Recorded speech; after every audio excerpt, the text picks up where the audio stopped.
Hello, hello. Welcome to Maverick Workshop. Yours truly, John.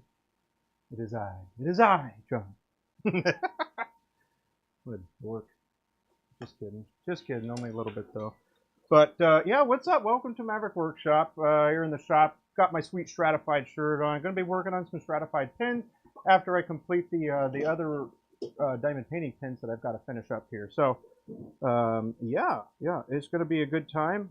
Going to be a good time. I don't know if I've made Stratified on stream before, but this material takes about a month to make, and then I can get about 12 pins out of it, fully kitless pins out of it. But yeah, it's a very similar process, and then so that'll be pretty cool. So Michael, you got your question. Can you make your own bushings? Is it easy to do? No, beat it. I'm just kidding. Hey, what's up? How you doing? Messing up my train of thought here. Let's see. Can you make your own bushing? Is it easy? Yeah. Outer diameter of the brass tubes or the inner? Neither. I feel like you should know this, but you don't. Okay. Let me determine what exactly it is that we're talking about here. So bushings match up with the outer diameter of the hardware that you're using for a kit, right?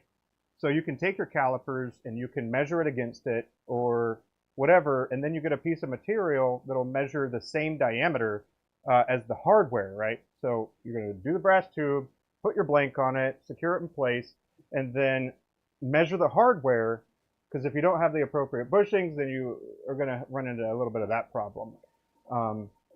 If you don't have the bushings, you can just do, you could just make bushings that have a 60-degree live center and all that stuff just by using a center start bit. It's really not that hard. You can also even potentially turn between centers, but just be careful, because if you do push the live center, dead center too hard, what you'll do is you'll cause the brass to flare out, which could potentially break your blank.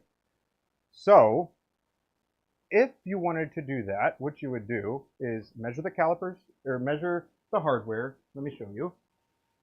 You'll measure the hardware, and then you'll measure you'll periodically measure as you're turning away stuff. No, the tube doesn't matter. The tube only matters for, right, it doesn't matter. It matters for drilling the blank and making sure that the hardware goes in and it's relatively snug. Other than that, no, the hardware doesn't, or the brass tube doesn't matter. The hardware is what matters. So, for example,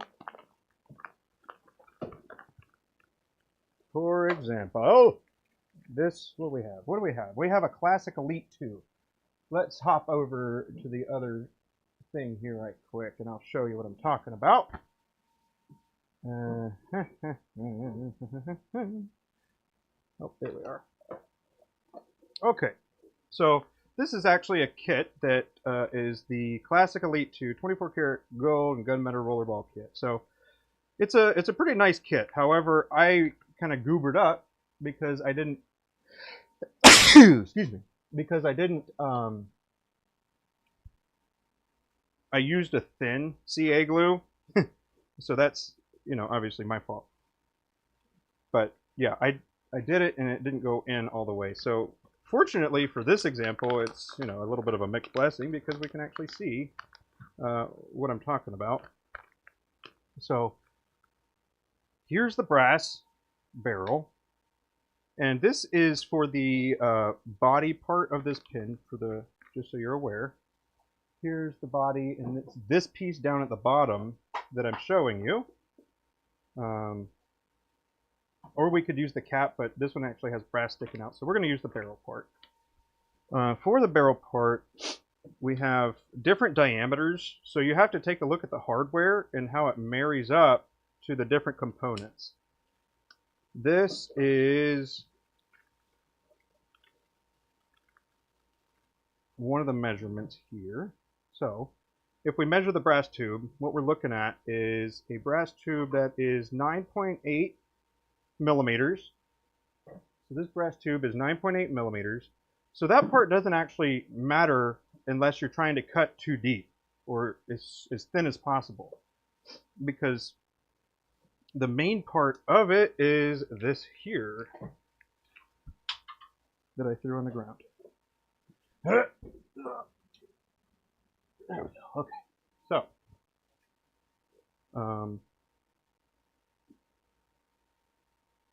you still have to orient the pin and be aware that the components are not exactly the same on every part, right? So you have the top and the bottom.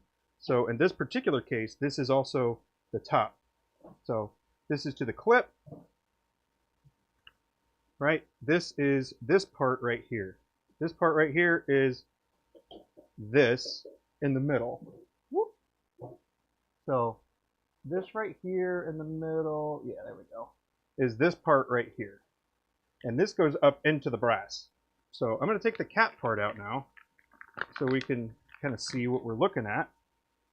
And this is where I didn't barrel trim these, so just going to keep that in mind. But basically, all I'm going to do is I'm going to measure this, the outer diameter of this part, and that's a 12.5, which is about a ½ inch or so. So the blank will be trimmed down to the largest diameter that it's connecting to. So again, the brass doesn't really matter as much when you're thinking about the diameter of the components. So measure the outside, measure it against the blank that you're using, and then just trim it down and you shall be fine. You don't actually need bushings. And you can also turn between centers, by the way. You can turn it like this, but you definitely don't want to put too much pressure, because what you'll end up running into is what I had mentioned before about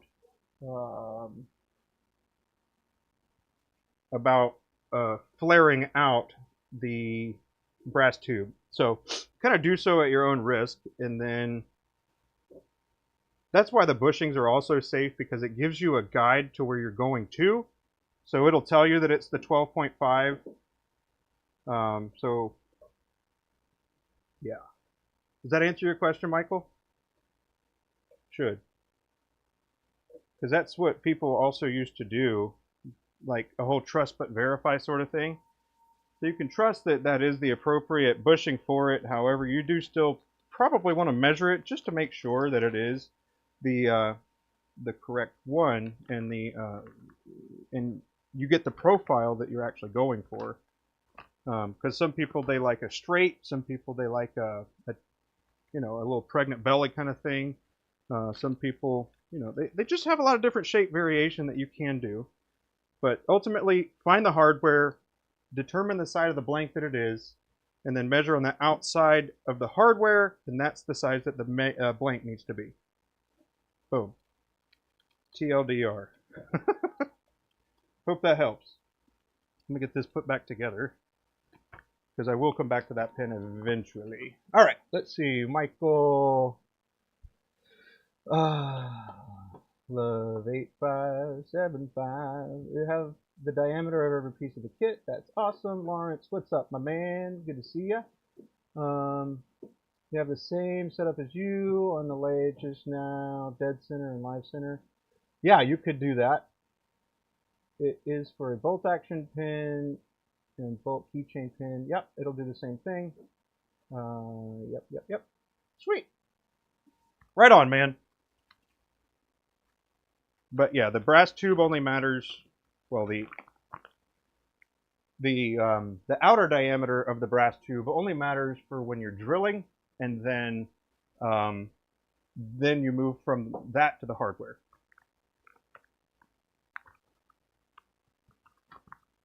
Yes.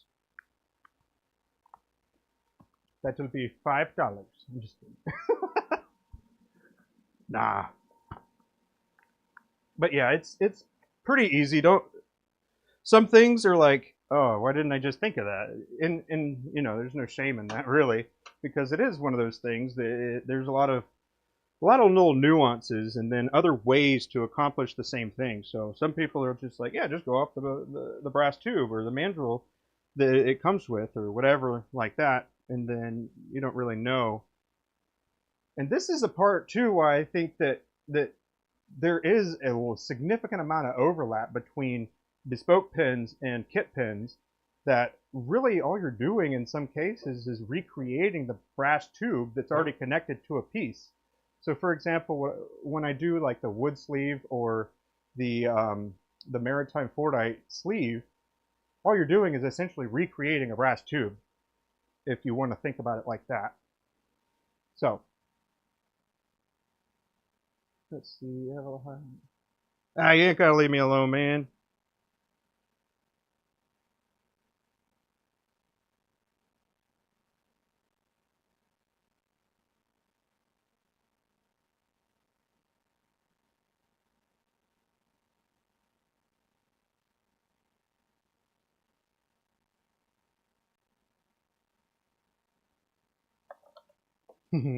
I love it when stuff happens that's good.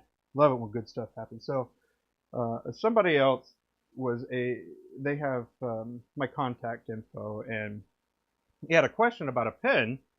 Um, it wasn't seating, or it wasn't threading correctly. So just kind of talk through some ways to do, or to remedy that particular thing. It's not an unusual problem, I'll be honest. But that's why it's important to also know different ways to solve the same problem. Because in some cases, with some material, you'll want to handle it a certain way. And then for other material, you probably wouldn't want to be, say, I don't know, maybe as rough, or as, in some view, sloppier. But sometimes, in order to make progress, you got to go backwards. Yep, that'll be the message of the day. Sometimes to go forward, you got to go backwards. Yeah, that's some deep thoughts with yours truly. Oh man, I love it. I love it. But yeah, I like. I mean, everybody knows that pin making is like, it seems so simple, right? You just throw it on, you turn it down, and then you push the pieces together. Heck yeah. But let's say you run into problems. How do you solve them? And that's where I love. That's what I love doing. That is my passion.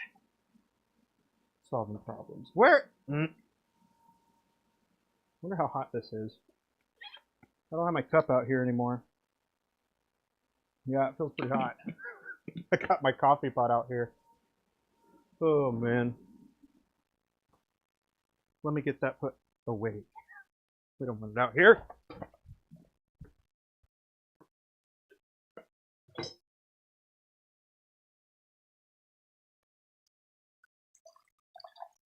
It's coffee. It's coffee. That liquid sound.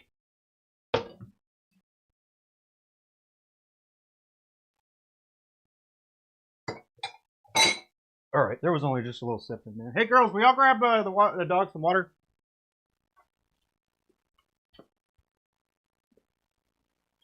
But yeah, man, that's that's why I get paid the big bucks to teach and everything, you know? You know I'm kidding, right? I don't get paid. I don't get paid. But let's see. You flung those two, it didn't fit properly around the workshop. Yeah, I mean, it happens, dude. It really does. There will be some things that, I'll tell you this too. When working with different types of wood, sometimes if you cut it too thin, it'll just split. Like, even if you're not messing with it anymore, but you just leave it alone, like on the hardware or something like that, it can crack, which is very weird, but it can.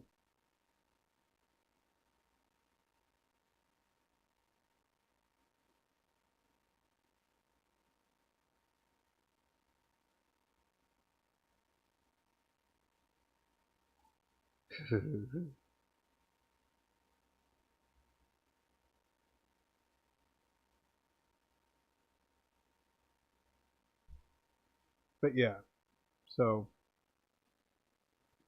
I do have a way that you can ask specific questions and get like one-on-one with me if that was something that you were interested in.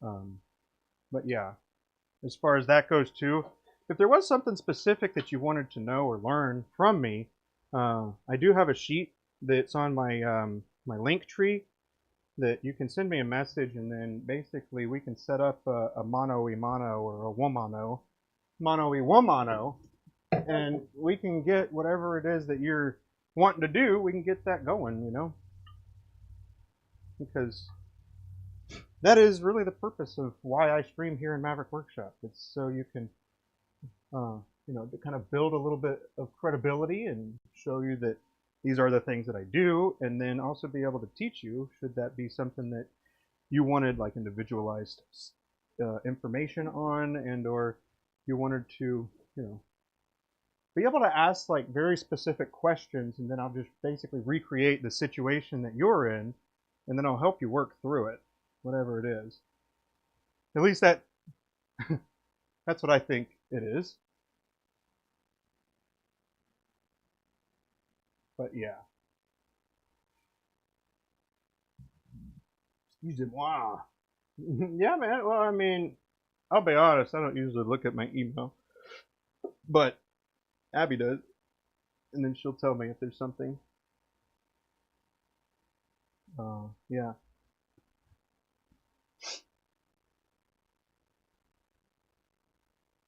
Yeah, of course. Of course. That's, you know, I'm here for that.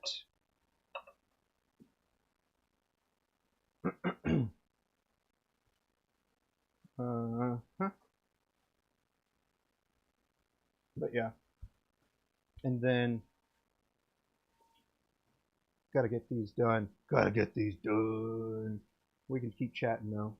We can keep chatting. Yeah. Let's see. Ooh, yeah. All right, Morty. Let's get to it.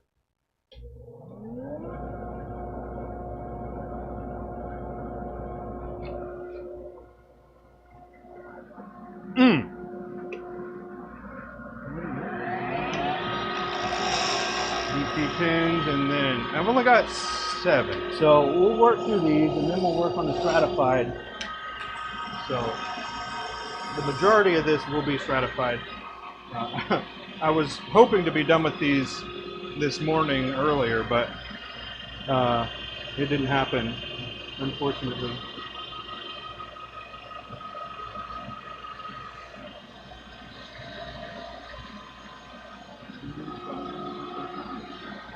We'll shoot you a photo of the kits.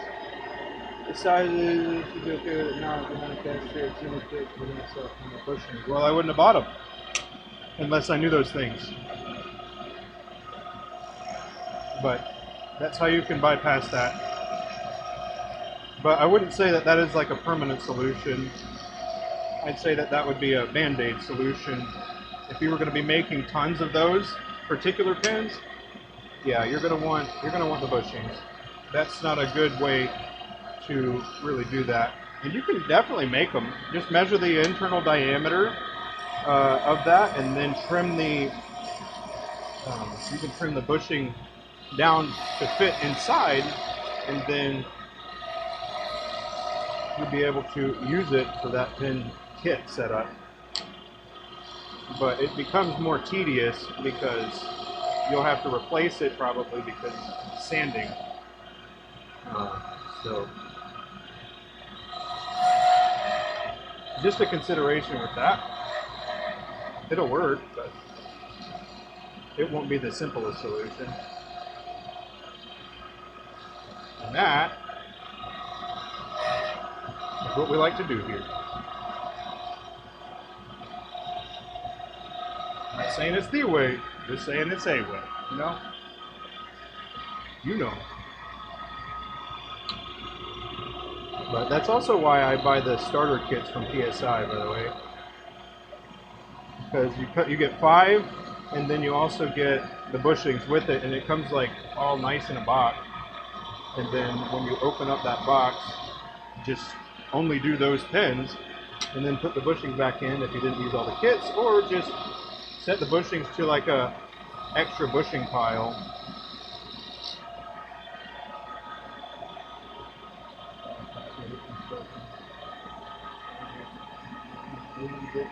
Yeah, I mean, you also, well, I would say a reference chart for sizes would be beneficial in your case as well. There's a metric to fraction to decimal. So all those things, and then you just, like, one of the kits, or one of the drill bit sets that I bought, or Abby got for me actually, it has all the fractions up to a 1/2 inch and 60/4, and then it also has the lettered bits and the numbered bits. So there are some common ones, like a O bit is on par with the 5/16 or an 8mm, just for example. And then you also want to go just slightly above in some cases, right? And I would start small and then kind of open it up as needed if you were trying to like really dial in the drill bit that you're trying to use. But yeah, that is how I would approach that.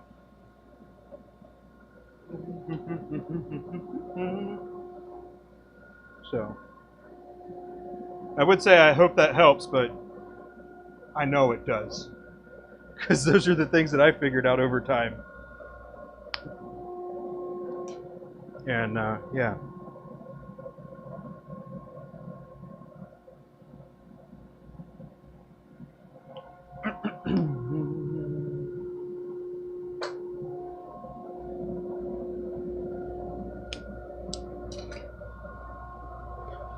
But yeah, they're not going to necessarily match as a decimal either. There's a pretty cool little card. I don't know if I've got one down out here right now because I took it to the show. But I do have a card that has a decimal reference. Also Turner's. I don't know if you've seen it, but there's a Turner's card here that shows these fractions too. Now you can also get them. You can also get them pretty easily with, you know, just by looking it up. I'll be honest. Like there are charts that you can get that's metric, fraction, decimal, lettered, all that stuff. So if we're talking about a 5/16, so a 5/16, there we go. So 5/16, and then what that is a 5/16 is a 7.9. So right around that 8mm mark. And then O is just slightly above it. And also in some of these, there's numbered drill bit sizes too. So it's not just lettered, there's lettered and numbered. So it starts with a numbered in reverse from 60. So it goes 60 and then it continues until you get to, what's this, about 7/32 to 15/64, right in between there. And then, yeah, boom. But yeah, get yourself a card and then just start small and then build your way up. I'm really not fantastic in remembering all the fractions, so I do pretty much always reference the card. And I'm pretty sure it's only $1, so I'd say that that's worth it. You showed you a metal card? Yeah. So the metal card is from Rockler, if you were wanting to get one. Hashtag not sponsored, BT dubs. Rockler didn't want me to do any demos, unfortunately, but I tried. Let's see. But I still like their stuff, so it's not I'm not salty about it. So 0.1 of a millimeter isn't going to matter too much. Probably not, but if it just slides right through without any interference, then what you should probably consider doing is using a thicker adhesive, which will kind of fill that space on the inside.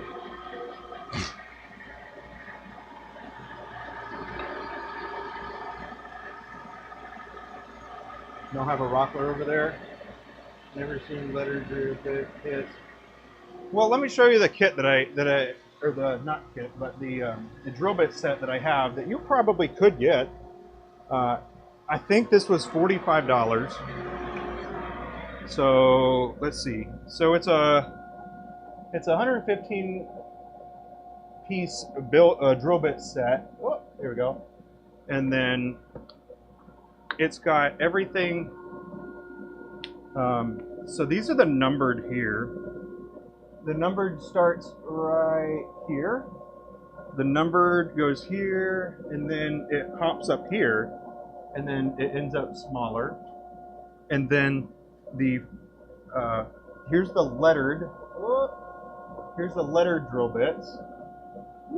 And then the fractions are all at the bottom down here. So really, a really useful thing. And I know you see some vacant spots, but the intent was to use this to try and find the appropriate diameter to do. And yeah. But just know that there's not going to be the exact thing every time.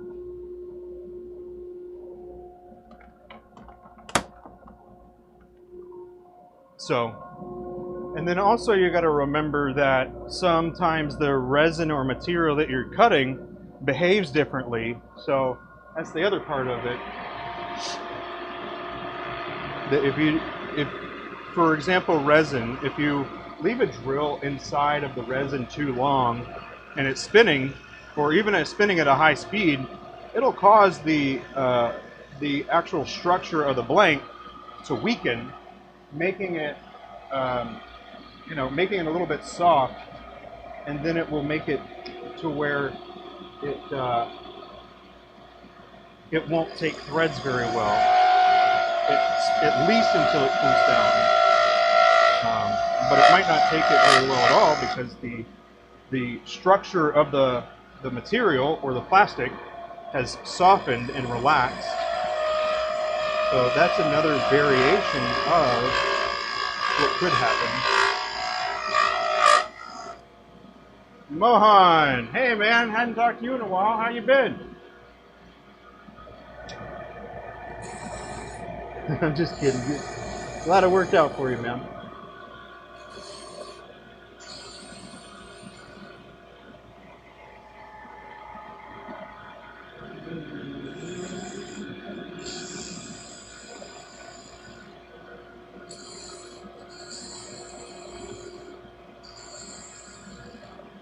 Let's see, look into the lettered and imperial.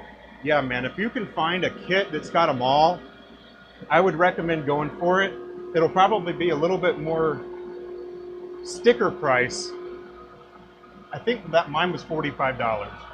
However, if I was to buy individual drill bits, that could add up to $45 really fast. So I only really use those to get the initial measurements for whatever project I'm doing, and then moving from there.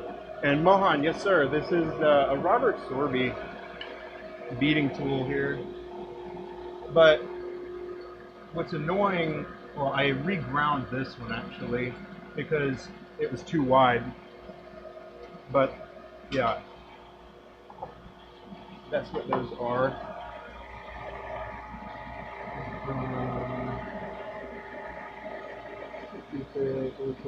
Would a metal worker be able to fill bushings easily? Yeah, probably. Metal worker. Well, I mean, if they have a lathe, a metal lathe, they can probably do it. I mean, I have a metal lathe, but I don't really cut any metal. But if I really wanted to, I could probably make the bushings like that.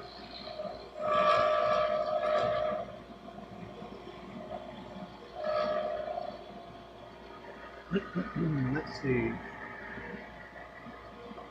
Yeah, Mohan, for sure. It was a good convo. Pretty eye-opening.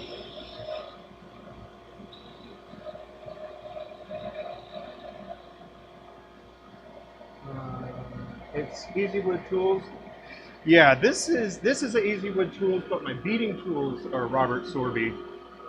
But Easy Wood Tools does have carbide inserts that are slotted for those cut different types of beads as well. But I'm waiting for them to be willing to flow me that stuff. I refuse. I will not buy it. So I'll let you know if that ever happens. I don't anticipate it, but you know, if it ever did,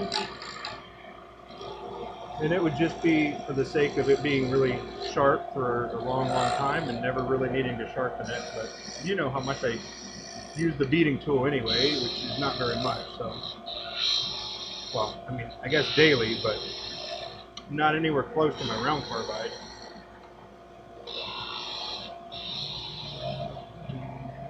Easy wood bits, yes, sir, they are. Easy wood bits are very expensive. That's why I don't use them. Or that's why I don't buy them. I mean, I buy the other bits, and this is probably also why Easy Wood wouldn't want me anyway.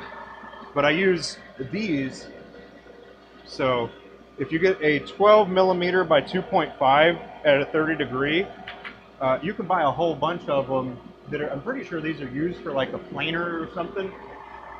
But yeah, that's what I use. And then you can sharpen them, although I don't. I'll just buy another pack. But once I can't buy any other packs, I'll have all these to sharpen and then I'll still be good. So, let's see. Yeah. I think the one that I have, well, no, I know that the one that I have is Chinese made.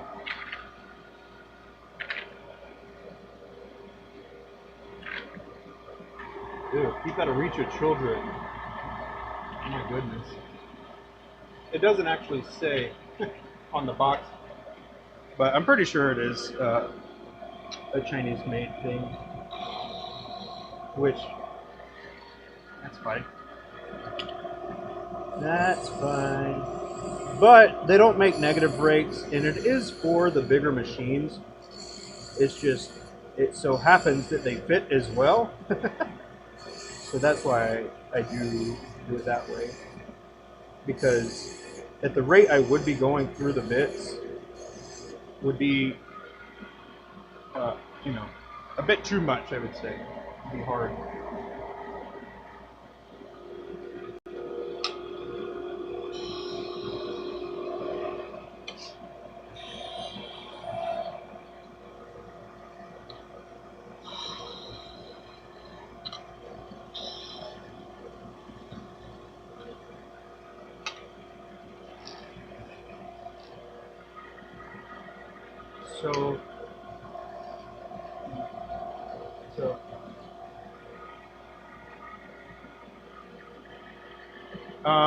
That probably, but I will say that it would, even though the tariffs would make it more expensive, in this particular case, it wouldn't change the fact that it's still less expensive to do it that way, even with the tariffs. So.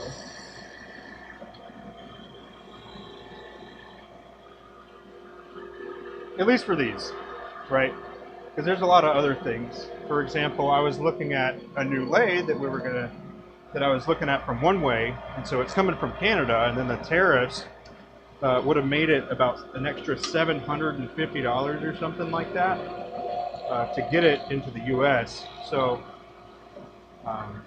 you know, obviously, I was able to get the lathe working again, so it didn't end up being a problem, but it does add a pretty substantial amount to it.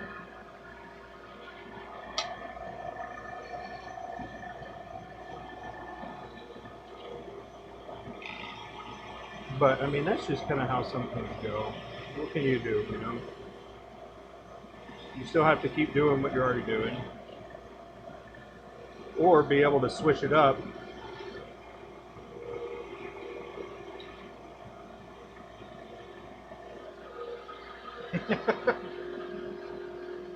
Well,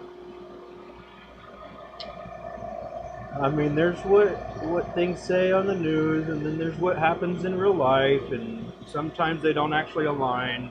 So I think it's probably safest to have everybody be able to have their own thoughts about whatever it is that's most important to them. But yeah, we don't do a lot of political chatting here, Maverick Workshop. That's just a recipe for unfriendliness and stuff like that.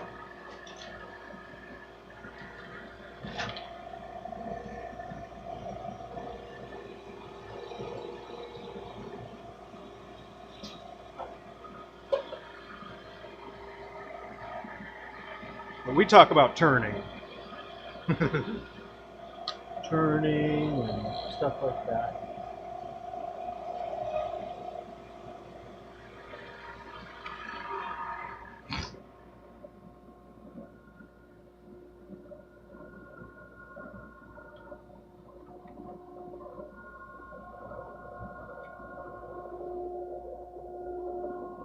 But yeah, what's good for one group isn't necessarily good for another, and I think that is true in just about every case. In just about anything. I think there are people that are getting the short stick and some people that are getting the proverbial long stick. Sure, that'll work.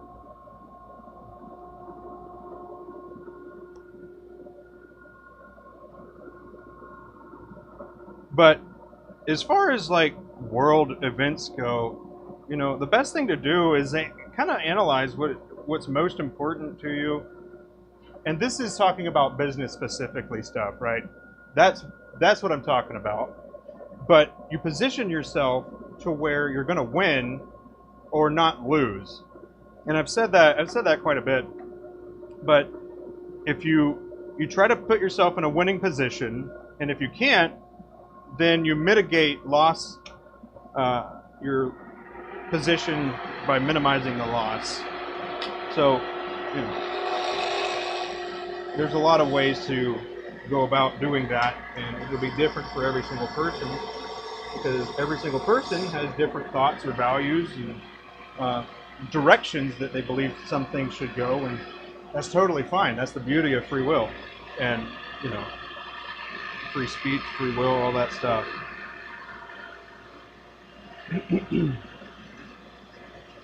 But anyway, I think, yeah, anyway,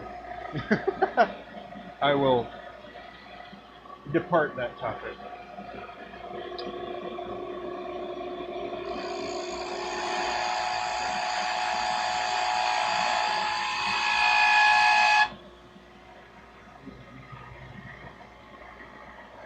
Is this in the nib holder? No, sir. These are diamond painting pins. So they are 7/32 holes, and you put the plastic tips for diamond painting into those. Yeah. I don't have any handy here, but yeah.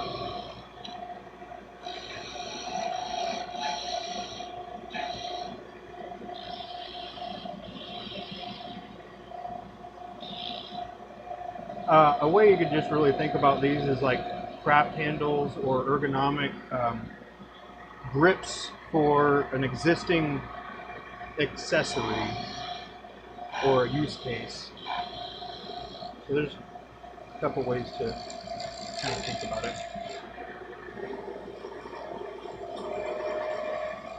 Adam, what's up? How you doing? Welcome to the shop where we are hyped up. I'm going to crank through these 5 pins here, and then we're going to convert this wood lathe into a fountain pen making lathe. So, yeah.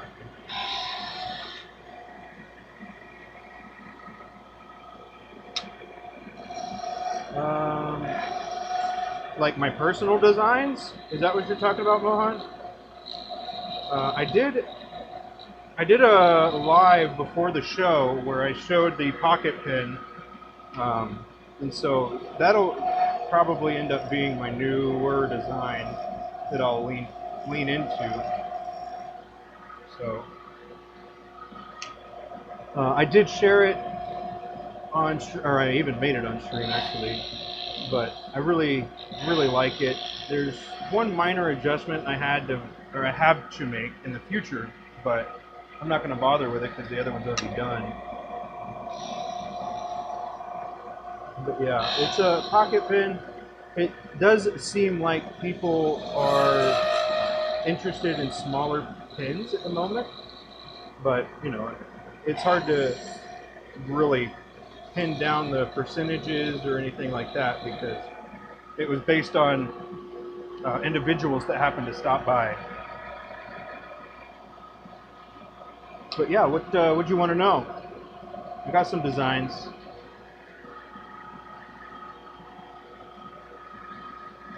I have a lot of different designs actually that are at various stages of completion, and I just haven't shown in some cases because I haven't ironed out some of the kinks quite yet. So, and I like to limit the potential inputs. That way it doesn't kind of cloud the way I kind of move forward on it. I like, yeah.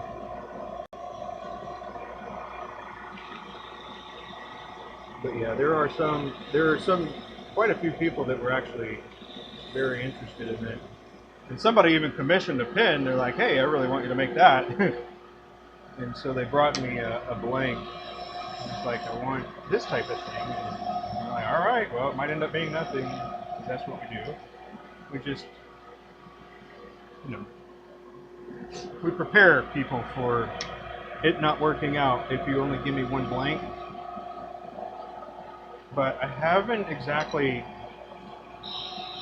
I have not failed to deliver. However, it should be known that it could, like, break or something if it doesn't behave like other blanks that I've used. So, just something to consider if you're doing custom work for people. Make sure you let them know that depending on your confidence and skill level and inventory you have available type of thing, just kind of keep those things in mind. And then just constant communication with the people that you are essentially working for if they paid for a commission.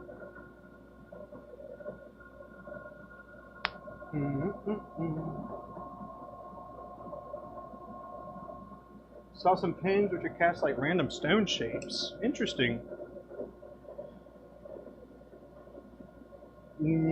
Like true stone? I've got some true stone. That's what you're talking about. Or I have made them out of true stone. Let's see. So this one here. So this is a pretty cool one.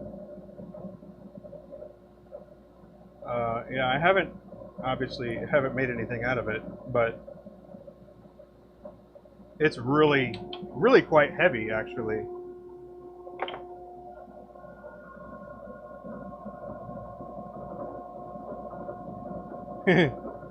Odd looking, yeah. But yeah, that's like a true stone. You could also get, yeah. There's a lot of ways you can acquire some unique material. But as far as the nib holders go, I had some over here, but they have since gone over to Abby's station basically for completion.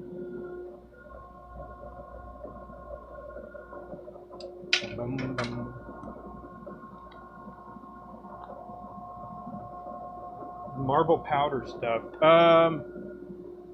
No.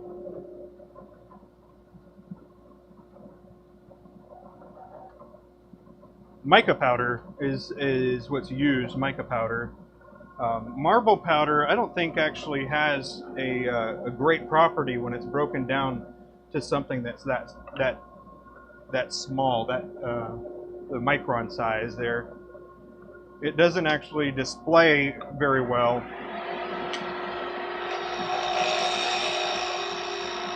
So there's a lot of different things that you can do, and if it's something that you haven't seen done, give it a shot. Do it. See how it goes. So, you know, ultimately, if you got a question, try it out, or ask somebody that already has, and determine the situation that they came with. Uh-oh. So my grub screw came out of the lathe here,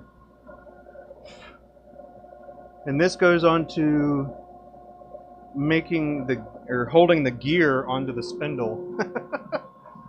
But the darn thing came out. So we need to get that back in place. There's only 2 grub screws, and we want them both to be working and present and everything.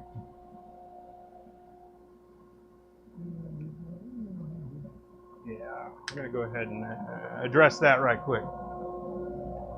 But yeah, so what I did is I found the thread size that this was, and then I used a Dremel, and then I cut a slit into the top of it. That way I could use it as the flathead screwdriver to put it in place.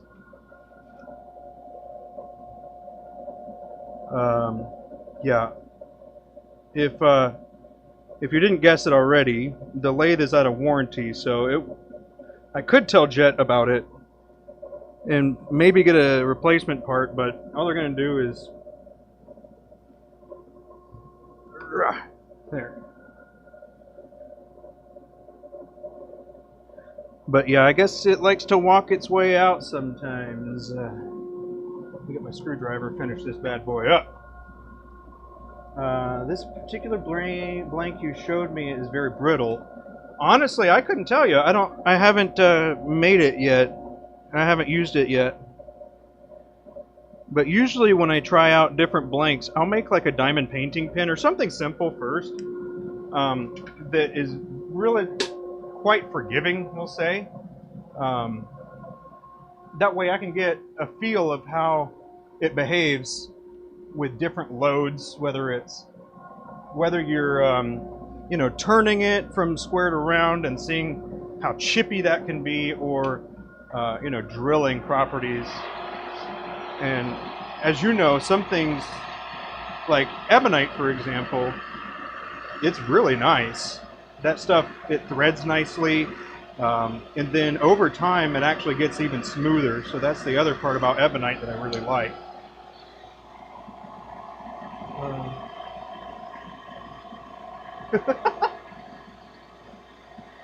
The particular blank goes, yeah. Jet service is horrible. I can't be on board with that. I haven't had any issues with Jet. It's just the bearings, really.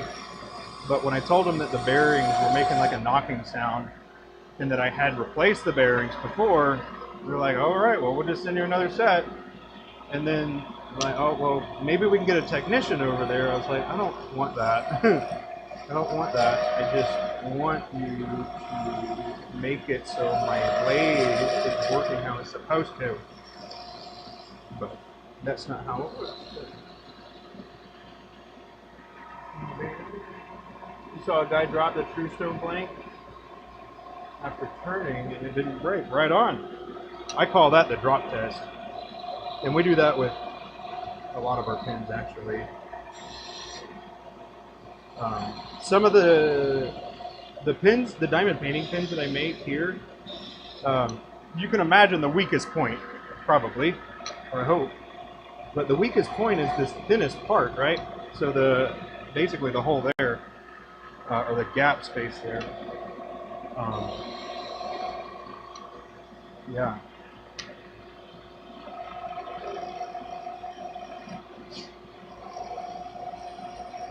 But we do drop tests with stuff for questionable materials. However, there are some that we don't drop test because we know that they would probably break if they did fall. And those are typically the more intricate, detailed ones that we do. But When you add more details, you're taking away even more material, so naturally it will become less durable.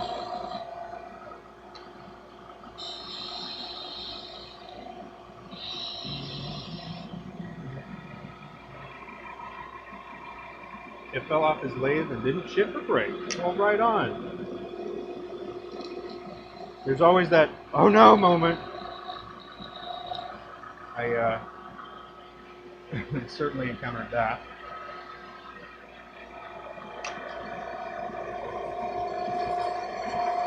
Where you just spend a long time trying to get it up and running, and then you finish it up, and everything's all good, hook in, and then it slips out of your hand or something like that, and then you're like, ah! You just feel like you need to go down with it and try to catch it. Maybe not that extreme, but seriously, it is one of those things. It's like, oh man, that's not good. We're gonna round this off a little bit more, just a little bit, not too much, because we want to keep a similar profile, just a little bit more there.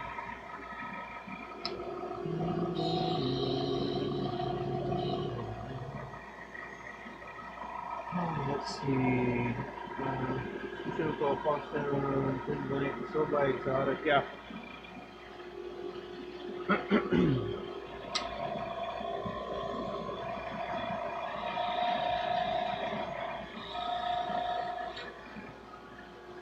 Oh, yes.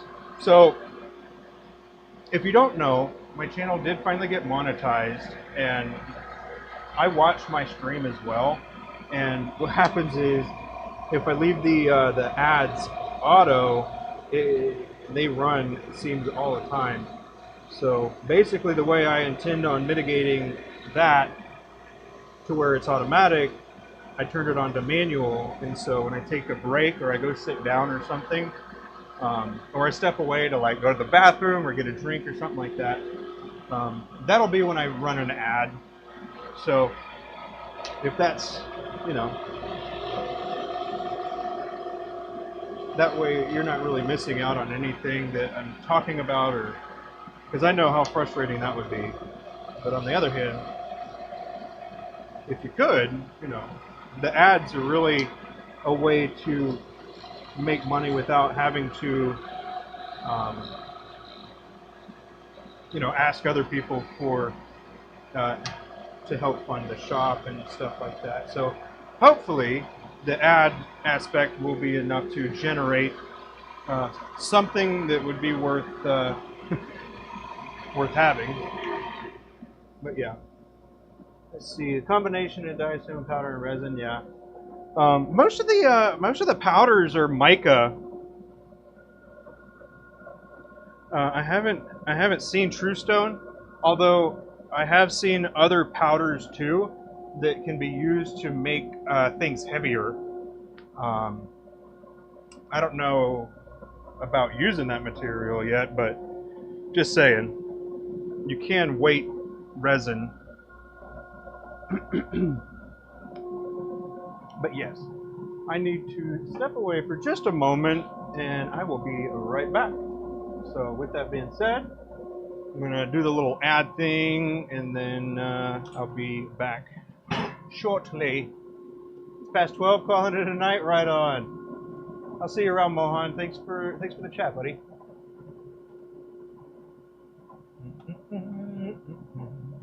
All right, here we go. Insert ad. So, and then I will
Alrighty.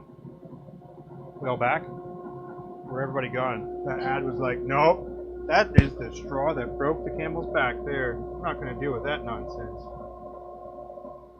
Well.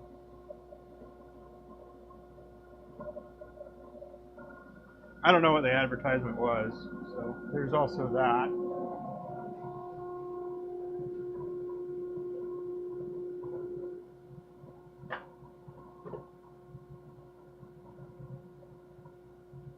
Okay. That's pretty good. Yeah, I'll tilt it a little bit more this way.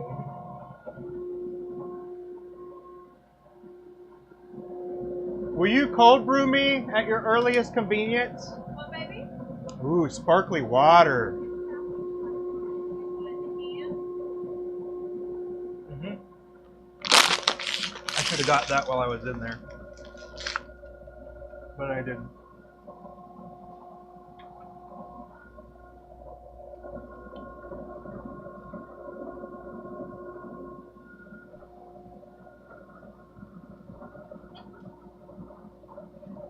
Boom! Nice sparkly water. Little. Oh yeah.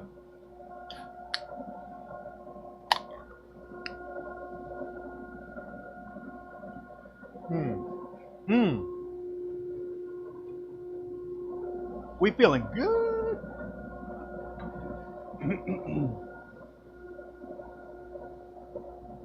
How's everybody else feeling today? It's Friday, isn't it?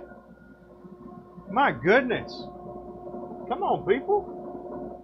Come on, people. Have a good day. Don't just have a good day. Have a great day.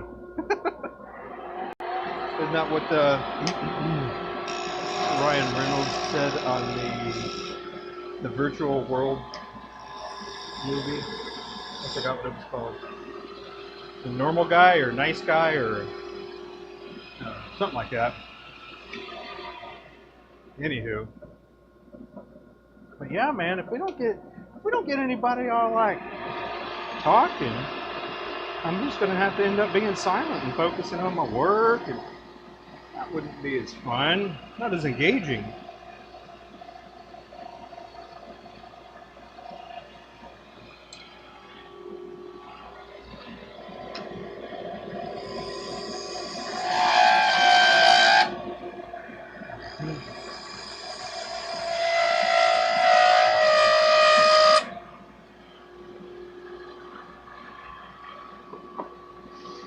Oh man.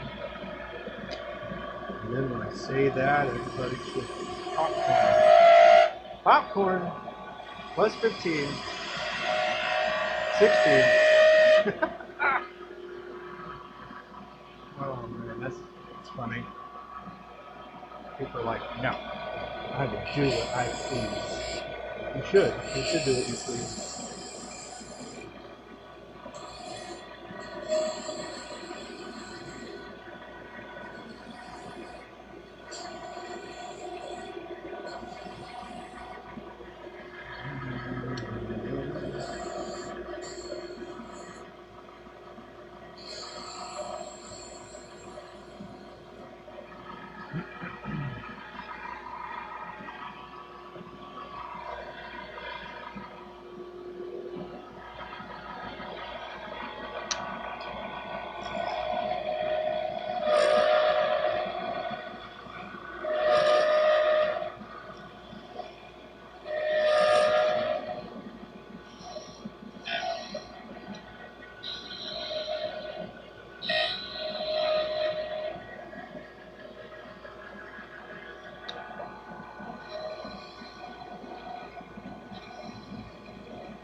But really, I suppose what I'll end up doing is probably just getting my other camera out and then just making videos. working on specific videos, at least concurrently, you know.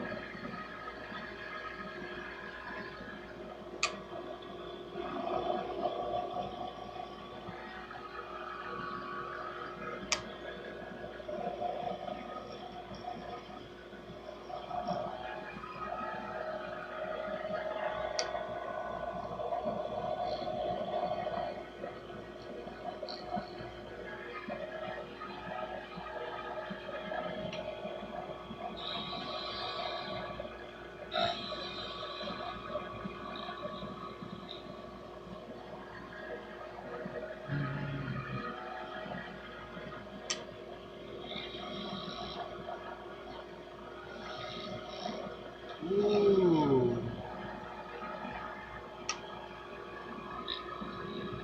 This is what I was going to do. I was going to check and see if I could even. Oh, yeah. That's what I'm talking about.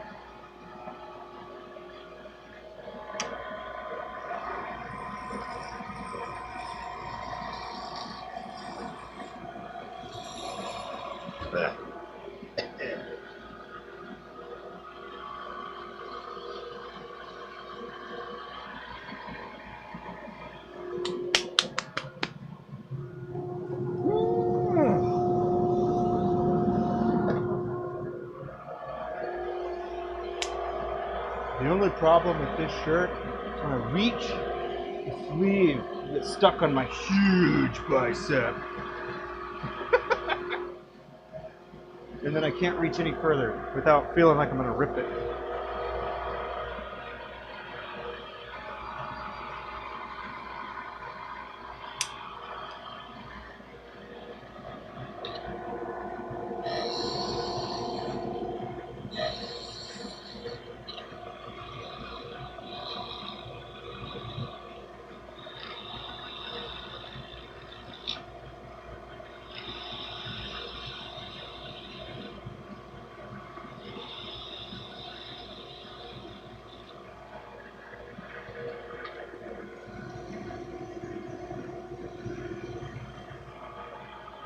I just feel so not good.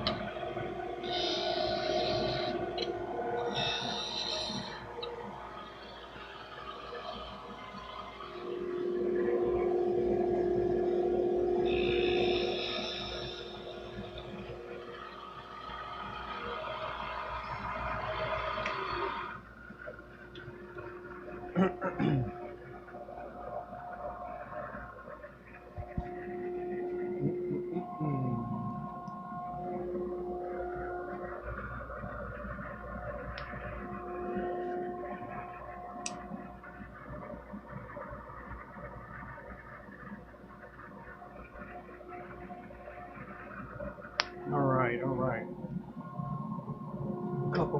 Couple more. We can do this, and then we'll switch, change gears. I'm gonna have these done ASAP. But I need to change my tool here. There you are.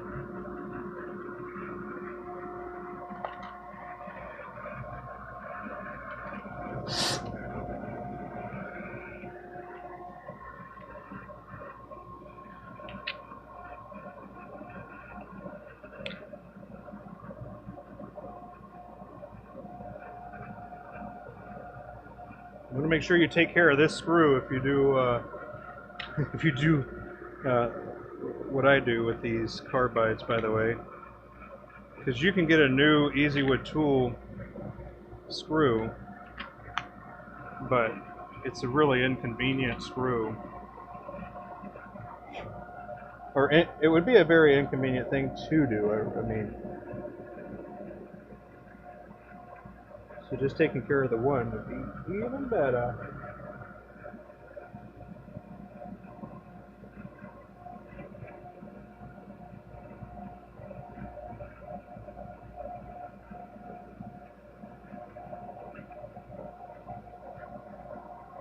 Boom.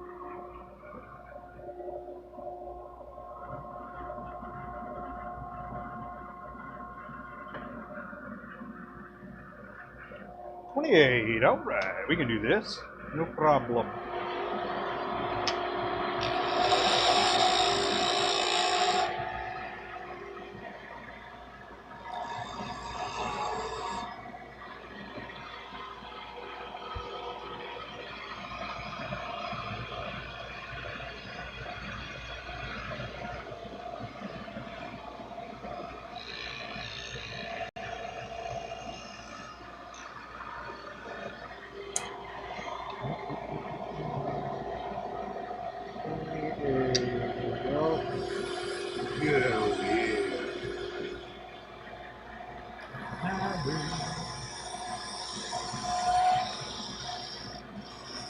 All right, nice new carbide here. Should practically turn itself with this new carbide here. Oh man, yeah. Wow. Just kidding. It is nicer. It's cutting nicer. But it also means that it's going to be a little more touchy. That if I do anything a little bit off, it'll punish. It's more punishing, we'll say.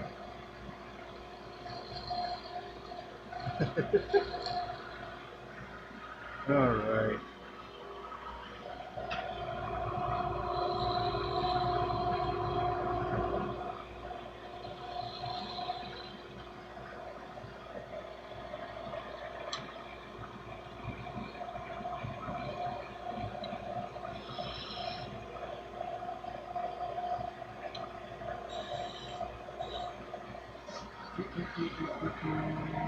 Did you guys do good at the pin show? Yes, sir. Yes, sir, we did. We did pretty well. Even had some people that may have seen some of my YouTube videos that stopped by. It's kind of funny. I don't know. I may have seen you. They came in. Some people bought some blanks. We didn't bring a whole lot of blanks, but we brought some blanks. And really, the primary reason we bring any blanks is to just kind of show the starting point of where I start, I suppose. Didn't want to bring, you know, big old jugs of resin.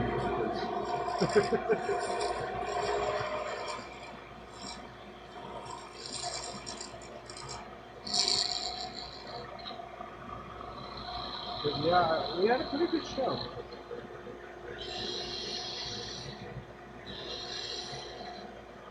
But, you know, some people, I've kind of talked about this with some other people too that didn't have as good of a show, and it's one of those things where it's like you're not necessarily doing the shows to make as much money as possible. At least that's how we view it when we go there. Like, our main goal really is just to meet the cost or to cover the cost of getting there, and then anything after that we view as a win. So we were able to accomplish that, which is pretty awesome. And then, yeah, I guess just kind of give you a frame of reference of like what I view as a good show, and that is at least covering the cost. And anything over that, boom. So just a lot of people have different standards because they compare it to like previous shows or other shows or you know, just a weekly amount of pins that they sold or something like that. There's a lot of different reference points that people have for it, and like it was good or bad or whatever it was, but based on what is what I always wonder about.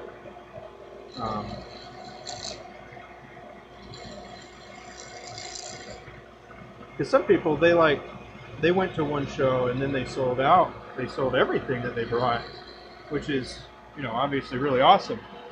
And then if you're comparing that to a different show where you only sold like, I don't know, 5 or something, then obviously you're going to view the other show as being better.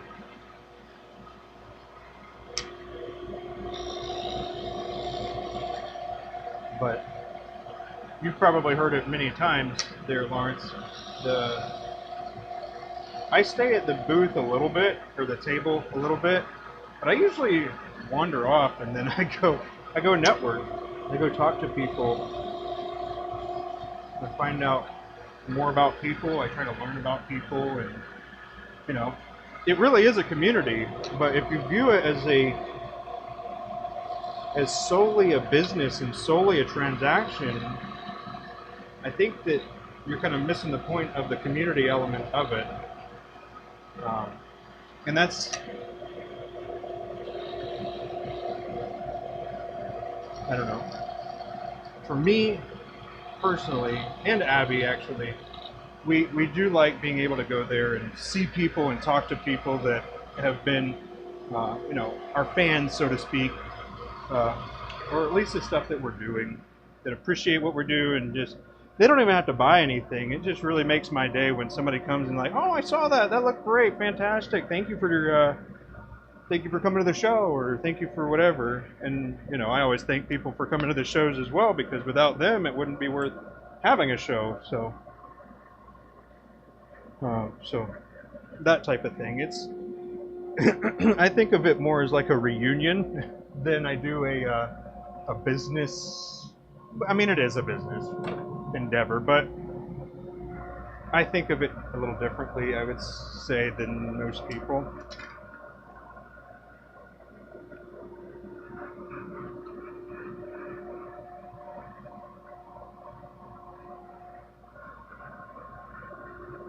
But yeah, I just go to get some inspiration, see what other things are going on, and other directions that people are trying out, and just kind of keep a pulse, keep a finger on the pulse, if you've ever heard that expression. Keeping the finger on the pulse, just kind of to see the disposition of everything, and determining how things are. But yeah, when you compare shows, it's like, well, it's weird. It's weird because, like, money-wise, as far as how much you make at a show, it can be drastically different, but it doesn't change whether the show is good or not. At least by my metrics.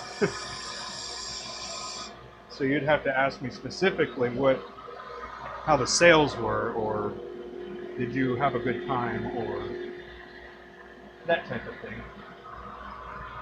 But yes, a long little ramble there.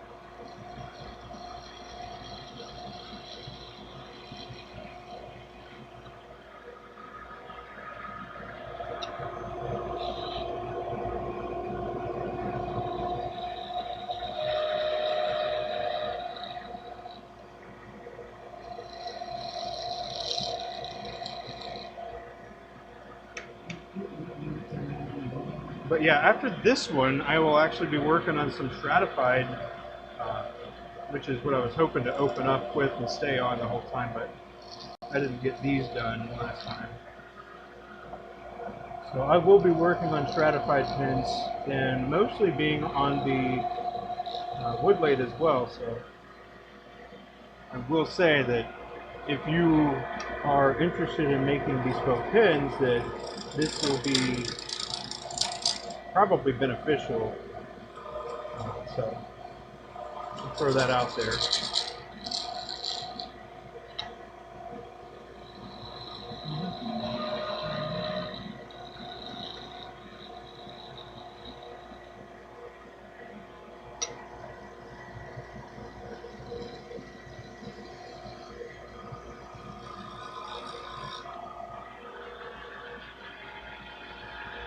Alright, feeling good, feeling good. Knock those corners off.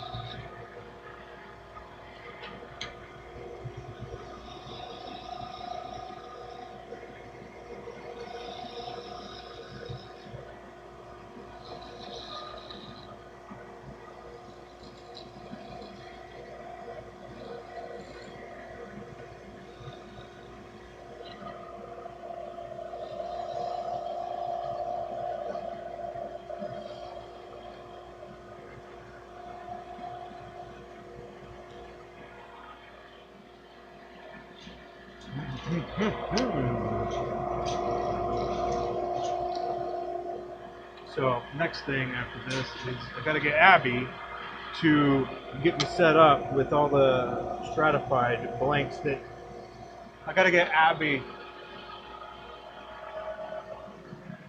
Hey,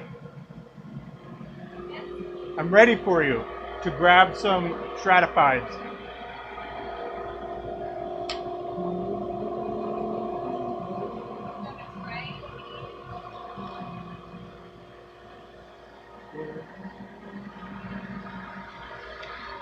Okay. She's right over there, by the way. That's why I was. That's why I was doing that. Alrighty, let's go ahead and turn Morty off. Help out with the sound here. My goodness.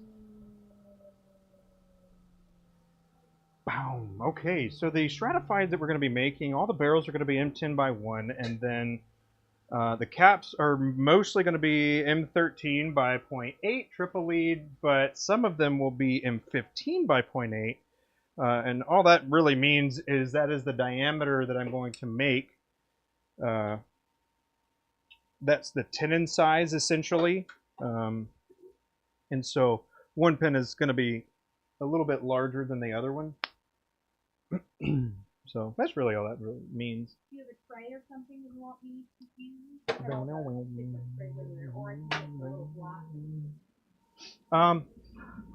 No, I don't have a specific tray, but let's see.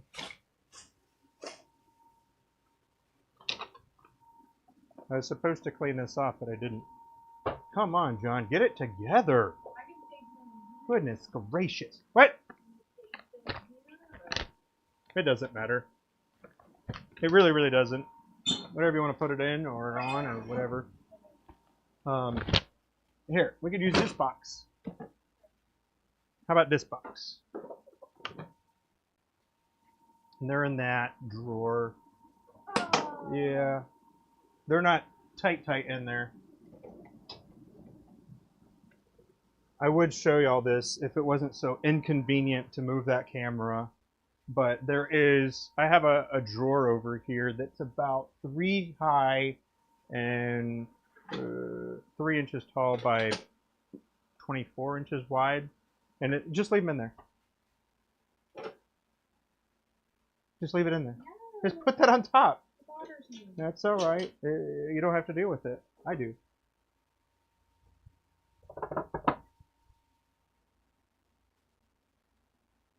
But yeah, so my drawer over there, I have a lot of stratified. I also cut some blocks. I don't know if you were able to see some of the social medias lately, but Abby took some videos of that.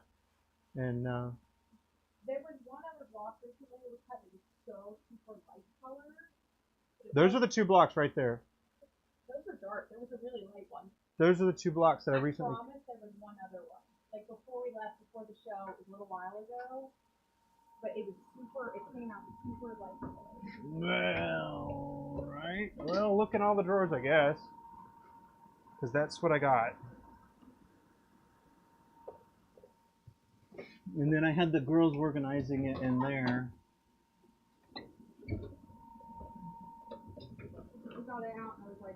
Let me run a little ad so we can sort this up right quick. That way you ain't got to deal with me trying to find some stuff here. So just a moment. Don't go too far now. Just step away for a couple minutes and then come back. And I'm going to convert this over to doing this.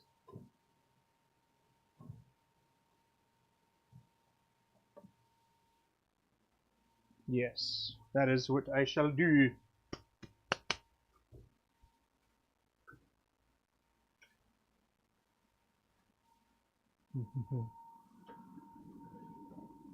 Yeah, it's not in any of the other drawers. It came out and we cut it. We might have only done a slice of it, but I could have sworn both of those were pretty good. They're very dark. It's pretty bright. No, I thought right here. Like the whole block is light color. You should probably pick 2 sets. But those are the ones. Well, I know these are the ones a while before we left. Yeah, that's it. I finished cutting it yesterday. I know you did that on the phone. Not the one. It's like you're not listening. I hear you, but that is not the block I'm talking about. But those are the only blocks that we've got. No, I took another one out before them. Well, I got those out here. Pass them here. I think you might be imagining something. Maybe I imagined that place when I looked at what I saw it was lighter than it actually was.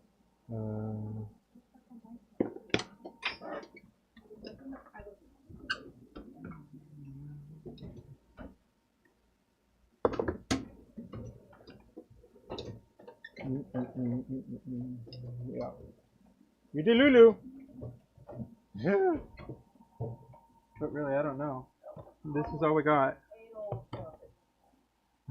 Or it's already been cut. Or it's already been cut. It might have been cut, but it wasn't one of those. Well, then you need to look in here. That's where all the other ones are. Literally no other ones.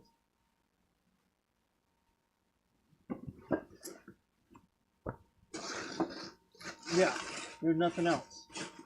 That's what we got. Okay. Oh my goodness. Welcome back. If that is what happened. I don't even know if that even went anywhere. What's up, Vinny? How you doing, man? Good to see you, bud. We trying to find some stratified blocks that Abby is imagining exist. Doesn't exist. If it's not in the drawer and not right there on the bandsaw, we don't have it.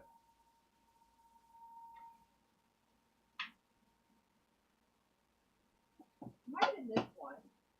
Okay. It was cut before we left. So it is here. Well, all of them were cut before we left, except those two. Well, I know, but that's what I'm saying. It wasn't one of those. That's what I was saying.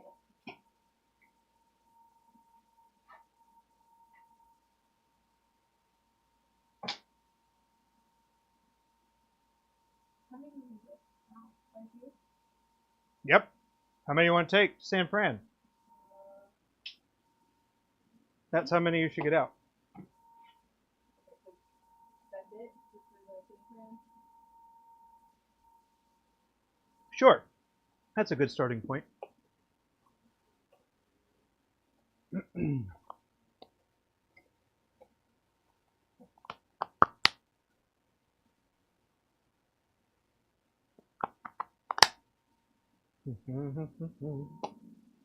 All right, let me go ahead and continue getting set up over here.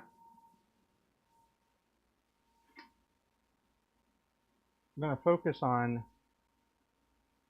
I'm going to focus on the caps and the barrels initially, and then we'll work our way to the sections. Yeah, you saw him on Instagram? That's awesome, man. Thanks. Thanks for looking. But yeah, those things take about a day to 2 days per layer. So they do end up taking about a month to finally work our way through. But yeah, as far as like a measuring stick, if you were trying to figure out how long it takes us, each layer is about a day or 2 days. And it obviously can vary, but each one represents like a different pour. But also not all of them make it to that point. 10 steps. Okay. Cool. I need the jaws.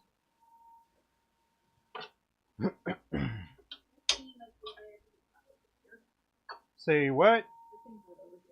No T-handle, eh? Well, hopefully it's over here then. Use it for what? Nice.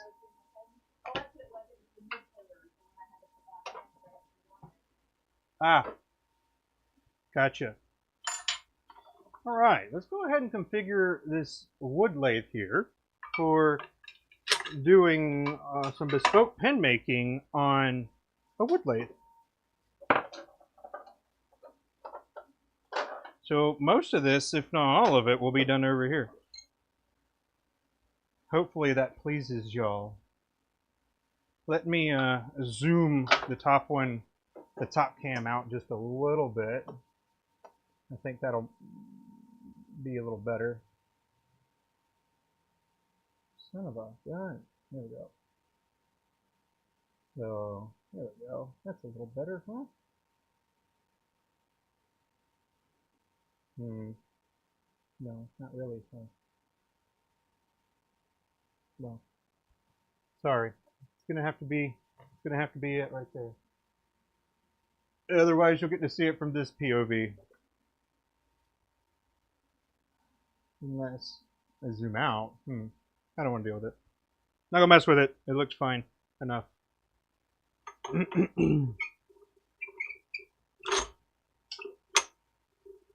Boom.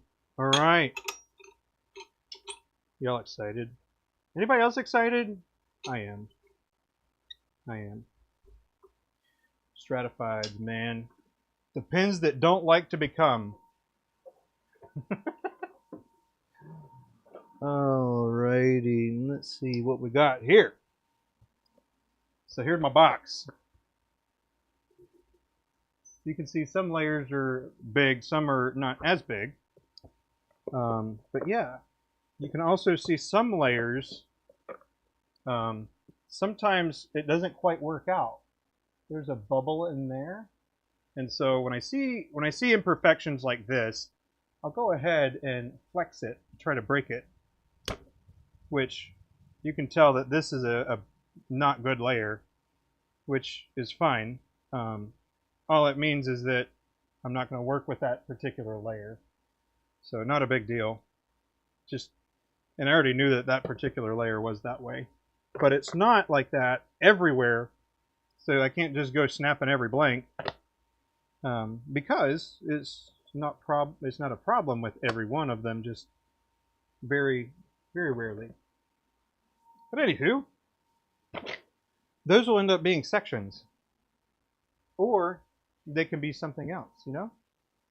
There's a lot of things it could be.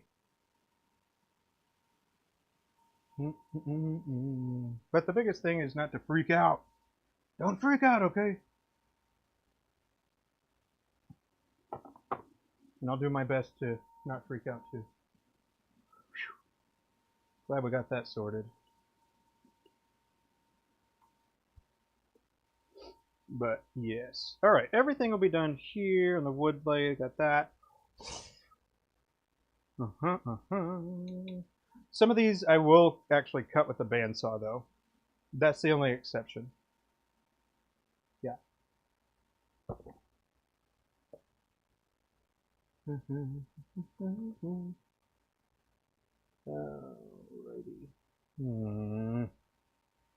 Alright, well, we'll just leave it here on top then.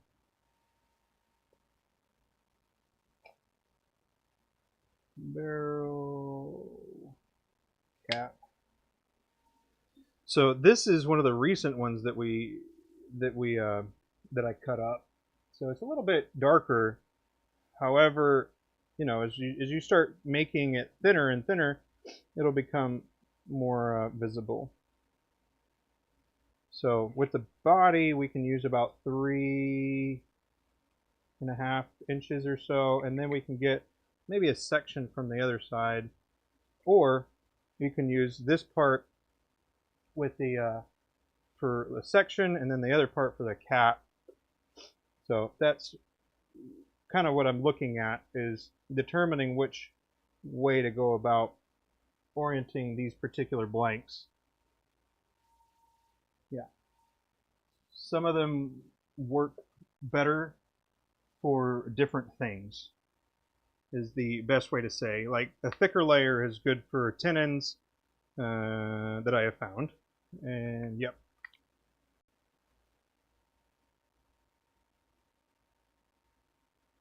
Yes. Okay.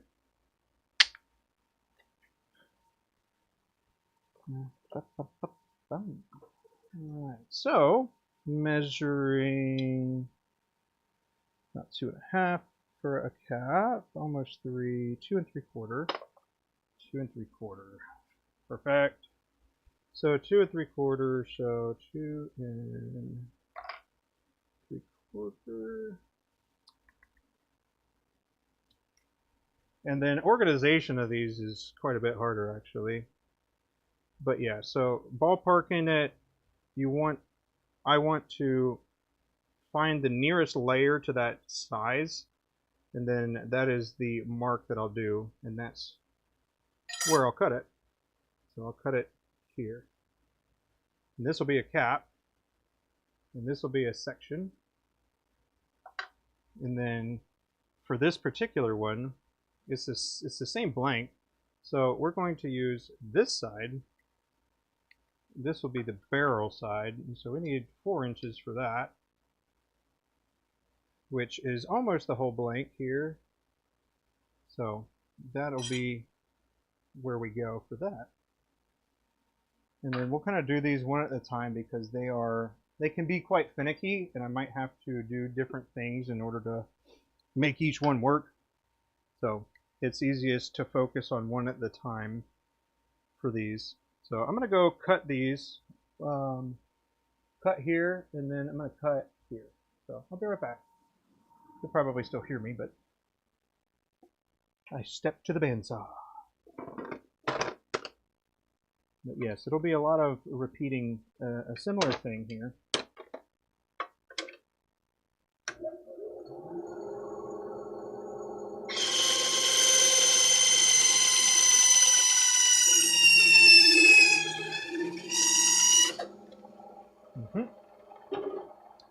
And then section. So the section is going to be a bit longer, so I will have to trim a bit more, but not a big deal.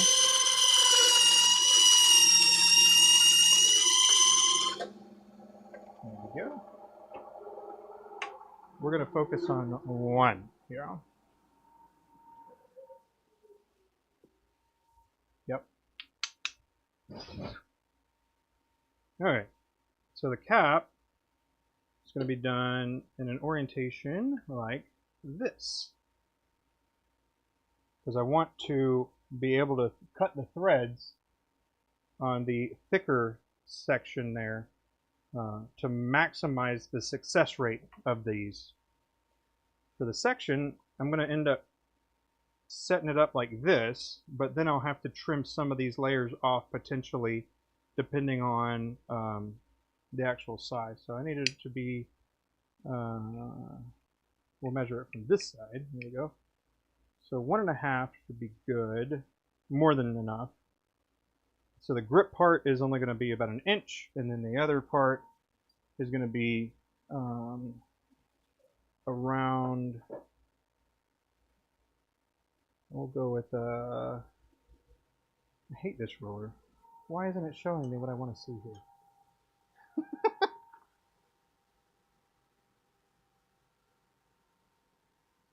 There we go.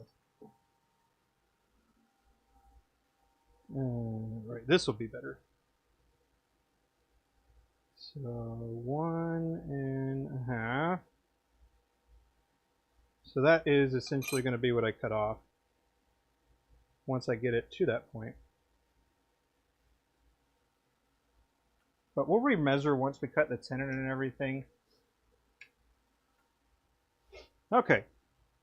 As far as what piece that we're going to start with, we're going to orient this. So this is kind of what I was thinking it would look like. Because this top part will probably come off. Because you need the final diameter, or the dimensions rather, the lengths. That way you kind of have a good idea of where everything is going to end up being. So we are going to begin with the barrel here. And this is going to be the side that I drill into because I want this nice thick area. And so you just, all I do with this is I just try to center it best as I can. But you won't see very many people, especially showing it being made from this point. Most people, they turn them round first, and with a good reason. However, I think a part of it is they don't know any other way. Or maybe it's they have determined that the way that I am going about doing this is not a good way. But I haven't had issues with it, so if it ain't broke, you know what I'm saying? So just kind of keep in mind the speeds.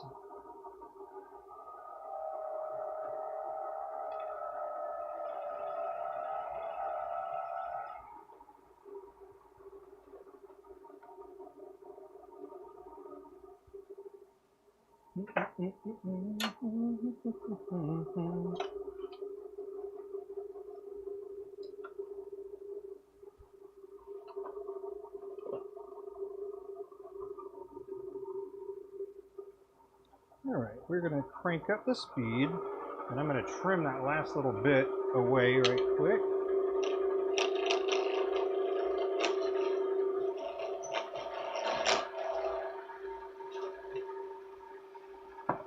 That's all I needed to do there. Drop the speed back down to a good speed. And then I want to make sure that the banjo is out of the way. There. So, here we go. Drilling. Really have to take your time with this type of material here. And don't be overzealous. Just like a lot of other materials, you don't want to be too excited about whatever it is. Take your time and do it right.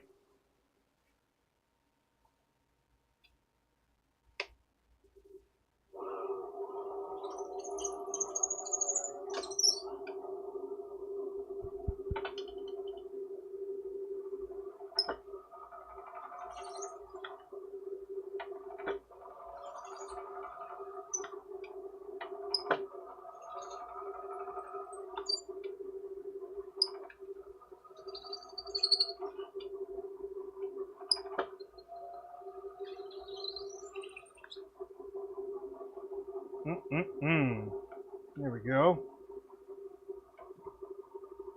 That's good. Now, to see if it can sustain the torque, right? We want to see if it's going to break. We want it to break on us, not on somebody else that happens to purchase the pin. So this is kind of a, it's not beat it up, but it is more of a durability aspect of it. If it survives the process of making, then it should hold up pretty well. Professor Oak, new fetish unlocked? Uh-oh. Like watching turning stuff?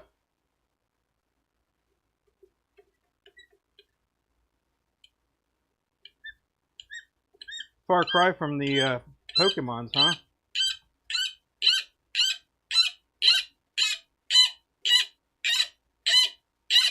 So the translucent layers, I can see the drill bit a little, or not the drill bit, but the tap a little bit. And then when I go out, I do intentionally do it in like bumps almost. I'm gonna move this thing out of the way. Perfect. There we go. So how you doing, Professor Oak? Haven't seen you here before.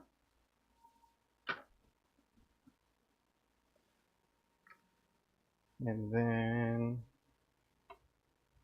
here's one of the little secret things that I do.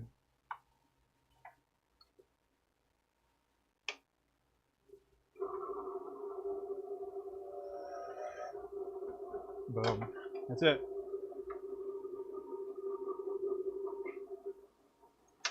Okay, now what I've got to do is trim this back.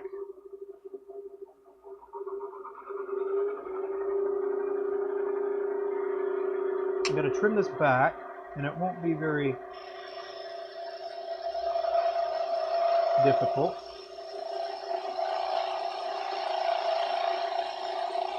Gotta take your time. You don't want it spinning too fast because you don't want run out to be a problem here.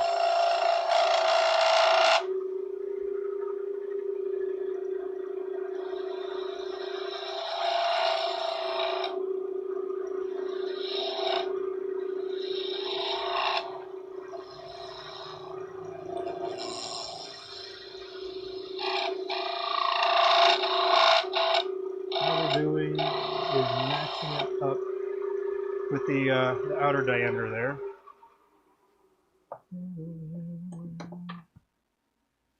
And then we'll swap it over the drill bit to a die holder, and then get the little, here we are. I use this piece right here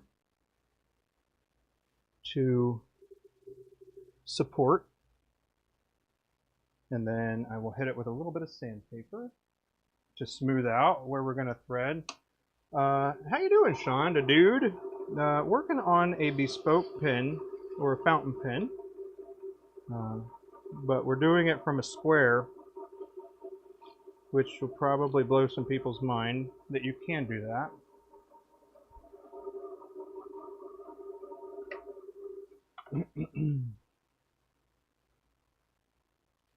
So I'm going to meet it up, boom, and then unlike what I use, how I do the metal lathe stuff, a little different, so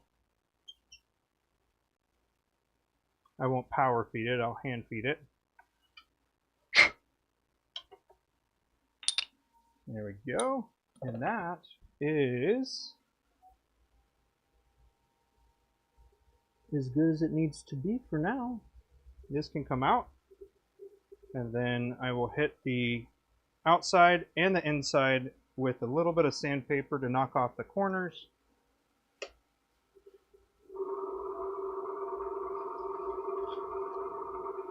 careful not to touch your threads.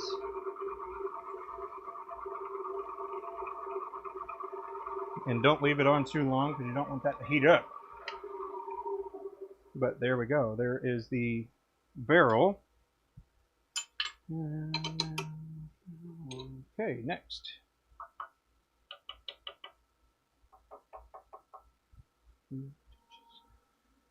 There's that. Boom. Here's the cap. And this is based on this. I think I want the cap to be right there, like that. Yeah. So I'm going to go ahead and do the cap. Again, you want to center it as best as you can, especially if you have like a rectangular shape going on. Just make sure it's snug if you're doing it this way.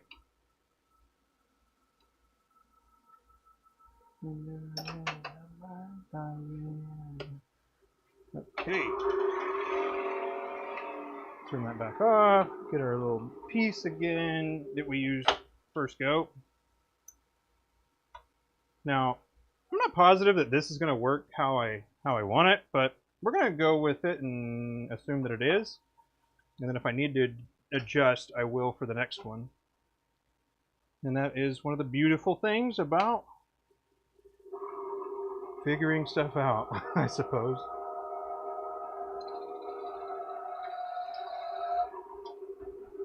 So that works as a twofer of facing it, getting it nice and smooth, a nice clean surface, and then also getting a center start hole. So if you didn't know that, now you do, and you're welcome. And then again, I'll knock off the corners here. Not like I really need to for this, but I like doing it anyways. And then next, we got to grab our big drill bit and then the other one. If you have not seen the my recent YouTube video, I did make one that gets all the way to the point where we're making we're shaping everything. So that is the stage that I'm on. I have done the videos. So, boom. Alright. Get the speed right, get that right. Center start, nice and easy. Splendid. Now we'll just go for a little ride here. I think of it as don't be greedy. Don't try to drill too far. If you start getting a lot of resistance, back it off, or you're going to end up causing different problems. So take your time, do it right. Don't be impatient, because it'll translate into your work, meaning that you have to do more than you wanted to sometimes. But also you could be doing it perfectly right, and then it'll still goober up, because that's Murphy's Law, isn't it? If anything bad could happen, then it likely will happen. Isn't that what that is? Murphy's Law? Is this the... Yeah, okay. Making sure that the mic was on. You asked, I answered. I didn't get a response. Not like a fresh high five, nothing.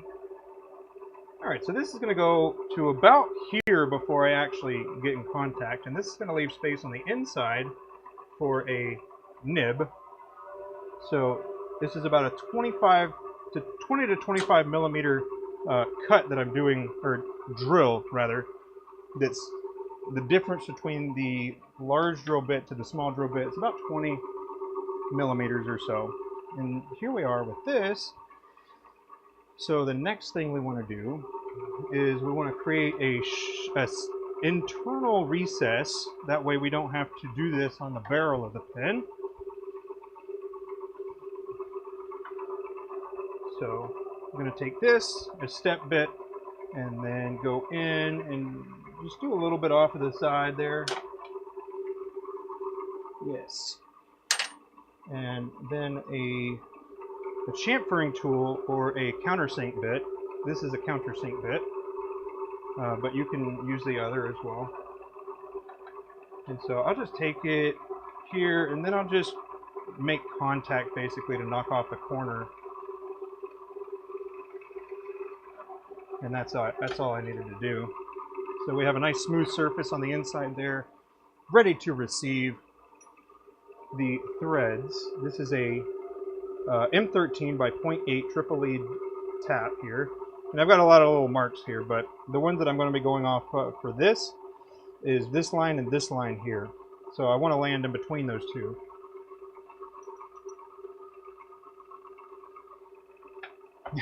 No worries, no worries. I was just ribbing you, man. Just ribbing. I like having a little fun. So here we go.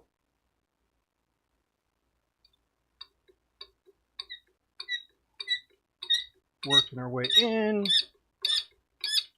Perfect. A little bit further. Excellent. We'll back it off.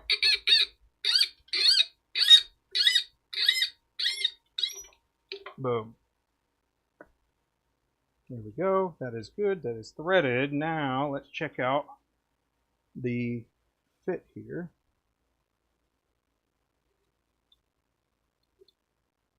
Sweet. Look at that. Boom. Mind-blowing.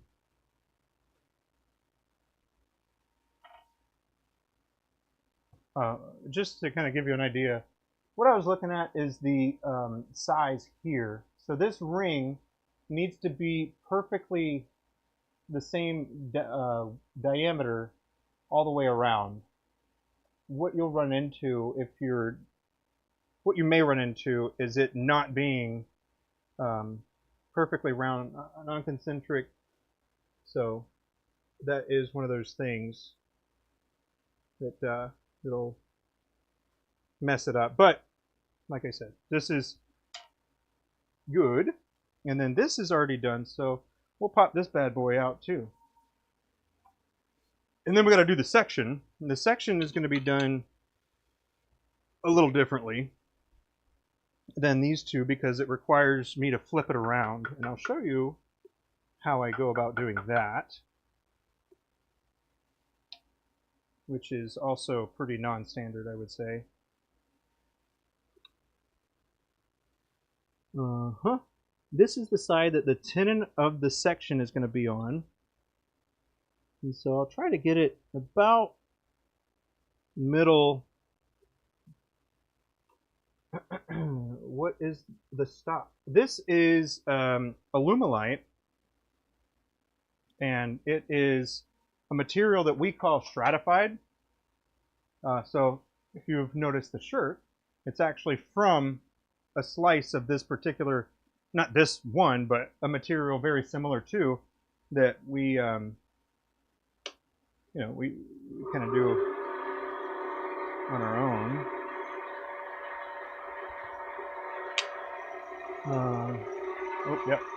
See, I was about to face it with a square carbide, but we're testing this out, the Forstner bit. So we're going to continue with the Forstner bit thing here.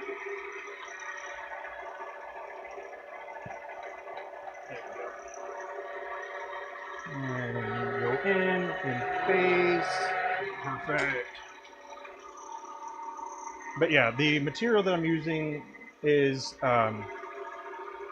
what we call stratified, and each layer represents about a day to 2 days of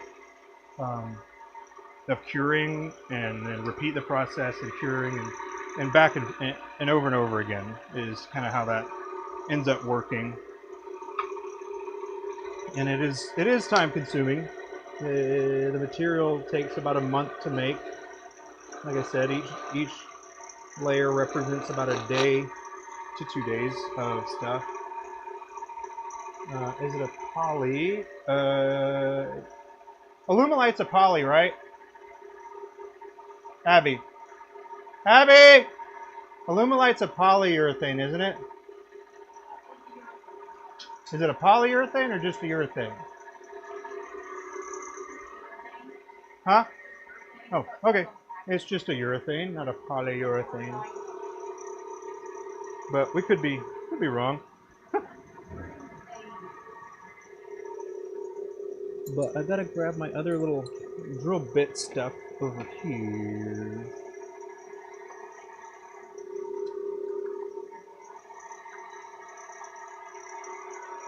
Uh-huh.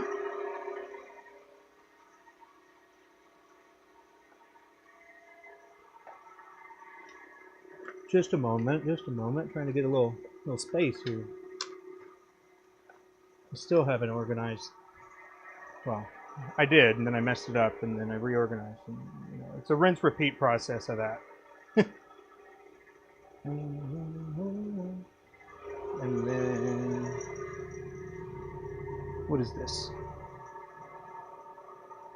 That's a 5. I don't want a 5. Where's my 6? That's not it.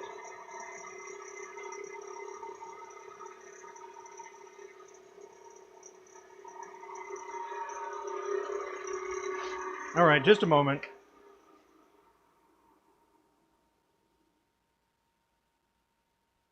It's usually right here.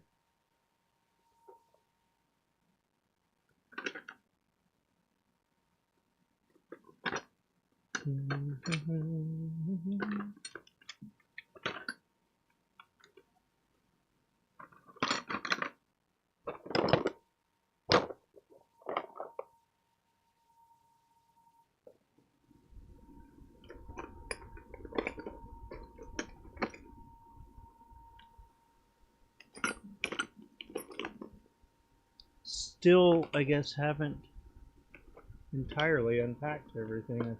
I thought I did. Am I just not seeing it? No.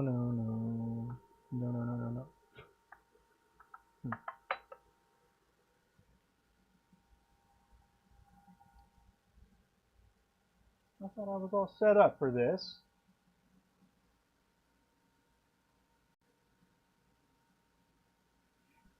But it wasn't there. Not there anymore. That's a Joe 5. We don't want the 5. We want the 6.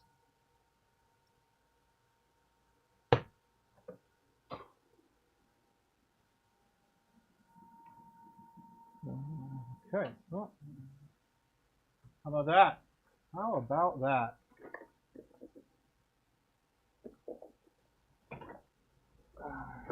Change this stuff.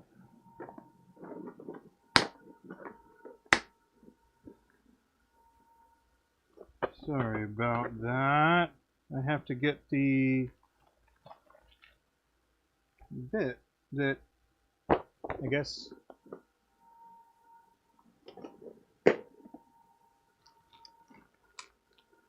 is not readily handy. That's my other one.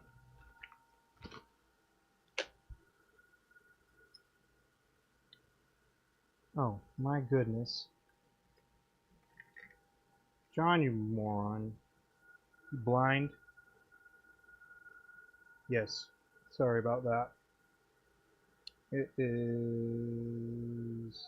Yes, this is what I needed. This. Uh-huh. Now for this, I'm going to start with a... What is it? 9/30 seconds and then a 7mm. Yeah, 9/30 seconds and then a 7mm. Yeah, in my videos I do also show this, and I do have one that I don't talk at all. It's kind of like an ASMR type of video with the machines, and then I do have another one that I voiced over. So I did break it up into much smaller segments as well, so a little bit more digestible, I would say. But this makes it so the opening is big enough to allow the converter to fit into that little bit of space there snugly, and then this will go all the way through, and you want to do that because this is the diameter that you need to drill in order to do a Jolo 6 nib.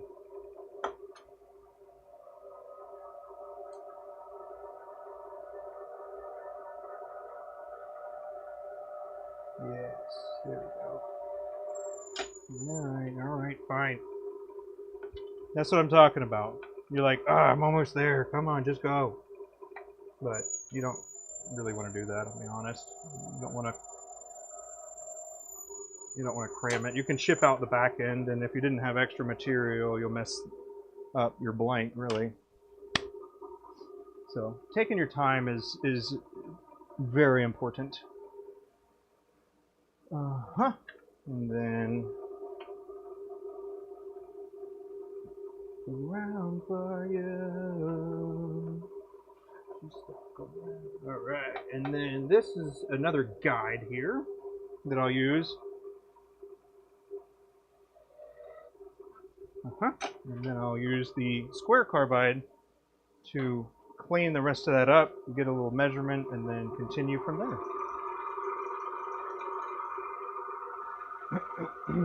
Let's see. Where do I sell these? The material or the pins? The pins I sell at Maverick Pins. The material we don't sell. Well, this particular material, we don't sell it.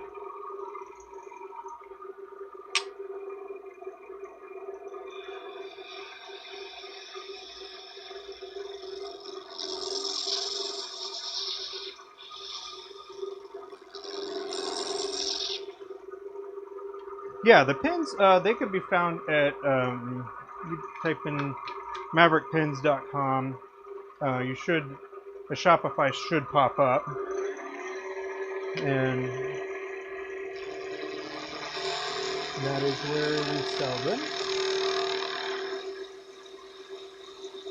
However, it might be on vacay still because we do have pin shows that are coming up. And for the sake of inventory and as to not double sell stuff, we just took the put the website on vacation mode. I'm not sure if it still is or not. Is it still on vacation mode? Abby can't hear me. She's the one that does that stuff. But if there is one in particular that you're interested in, that you've seen, you can absolutely message us on Instagram or even on the Shopify website if it is open. But we're gearing up for Abby to go to San Francisco.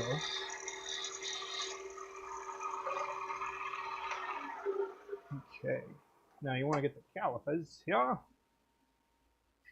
But yeah, it is also in the link tree in the description, I believe. Come on. 988, okay. Yeah, of course. You a collector of pins, or you just wanted to see what some other stuff was that we were working on? And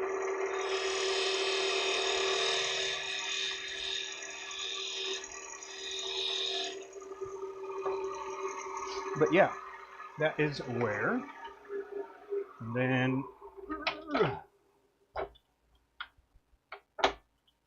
but we did sell out of the Stratified, so that's why I am working on them right now to build inventory, because, you know, in a week and a half or so, that'll be another one, another show, and then shortly after that, a week after that, we'll have the Orlando Pin Show.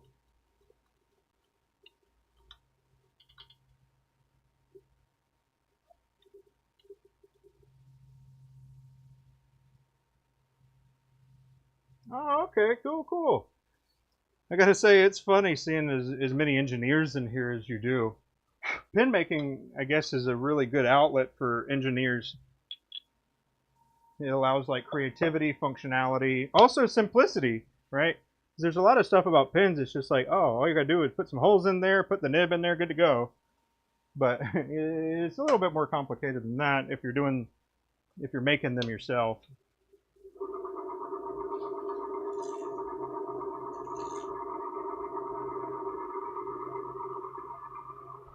All right, just knocking off the corner right there. Sweet. Okay, now this is where it's going to get a little wonky. So we have a nice straight cut here. We sure do. I'm going to pop this out because we already drilled all the way through. Let's see. Yes, we are all the way through. Hey, what's up? Made it back from the DC show? Indeed, sure did. How you doing, FCon?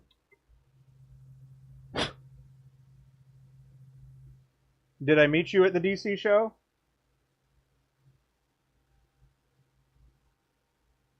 All right, so here's the section. Well, part of it. Now, what I have to do is measure it and then get rid of the excess. And away, there we go. Perfect.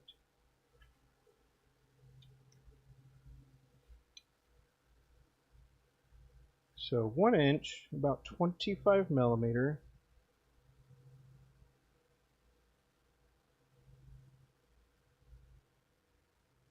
Right on. Oh, was that Frank? Is that your name, Frank? Right on. Hope you're doing all right, man. I think that's what it was. I could be wrong. Okay, so from here, you're like, well, now how do you flip it around? It's a great question. I'm going to show you. It would be better had I done the barrel last in this particular case, but hindsight being 2020, I didn't. So what I'm going to do in this particular case is grab an end. I'm using a cutoff here, and I will. Alrighty, here we go. So this will be my.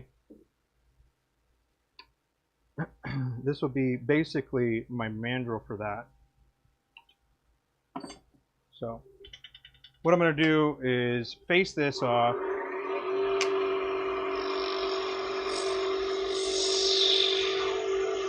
And you can use the corner of the square carbide here to do a center start, which is a pretty cool thing. And then what I have to do now is drill through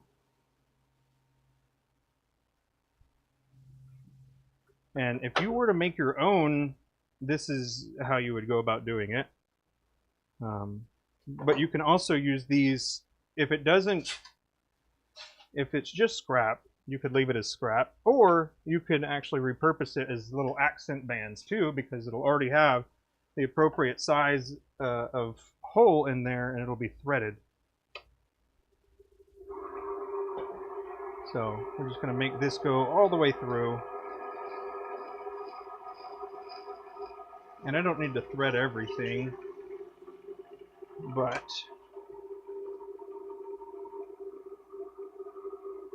yes. So that, and then switch over to the M10x1 tap here. But yeah, man, it was good chatting with you. Did you say that you focused on kits for now? Or you didn't have a lathe, or you were in an apartment? I don't remember exactly.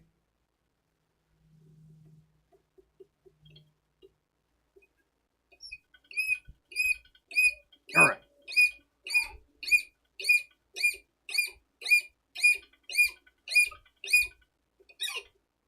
So for this, because it's just it's a scrap piece, I'm just going to go ahead and tap it through. There we go.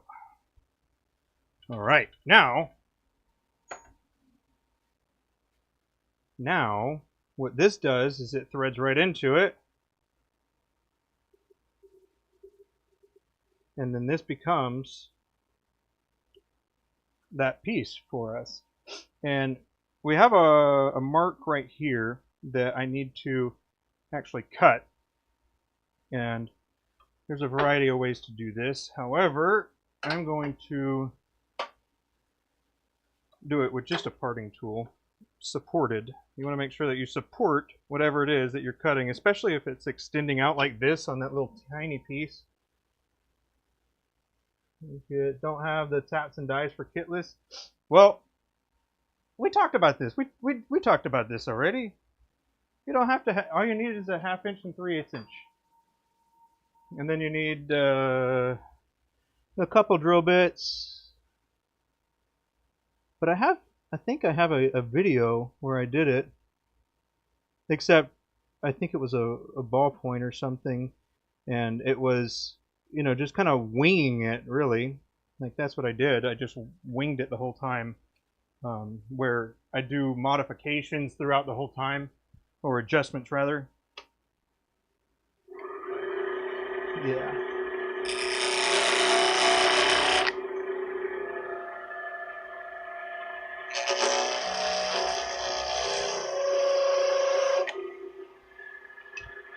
There we go. Yeah, Joe Tap. I remember. But yeah, it's not that expensive. It really isn't. And you don't actually need a Joe Tap unless you're making the Joe fountain pen. You could use just a regular, like, Schmidt style or Schmidt, well, really any ink refill. That was kind of the point of my video, is it doesn't really matter. All you got to do is kind of measure and then go from there.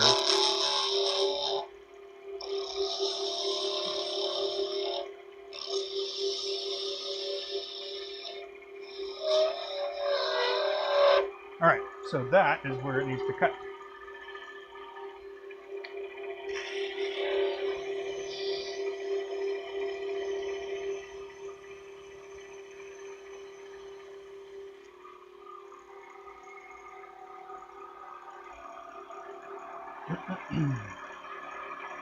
But yeah, that would be for you to basically practice and determine if it's something that you actually wanted to do. Yeah. But I wouldn't even worry about a Joe Tap, because you don't actually need it. You only need a 3/8 and 1/2 inch.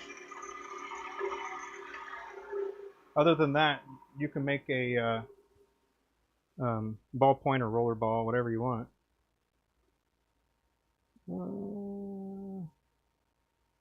What? What was that mark? That's not accurate at all. I need to go all the way down here. Come on, John, you're better than this. At least I thought you were. Internal monologue. Yeah. This is my line. See? Measure once, cut twice. Right? That's how it's working. At least for now. I can't even see it. Alright, so we are going to start with the parting tool. I'm just going to position it right where I need it to be.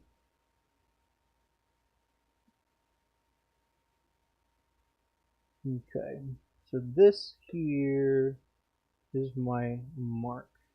Let's hold it there, get you turning. Good. Now we check her. And we're good.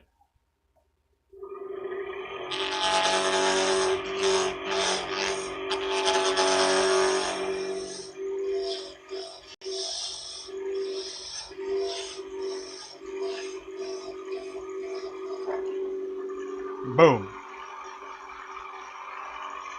Now this is kind of pushing outward a little bit because the parting tool, but that's alright. Here's how we're going to smooth this bad boy out. Just like that.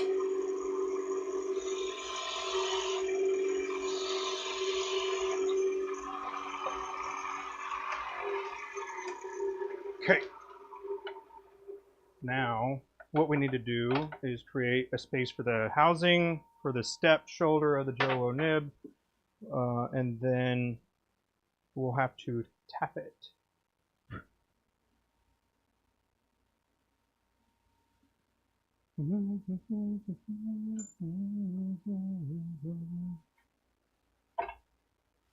Level crossing kid, what's up?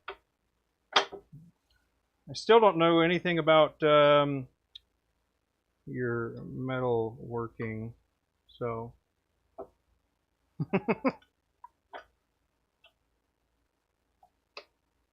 Whoop. Drop that speed down a little bit. There we go.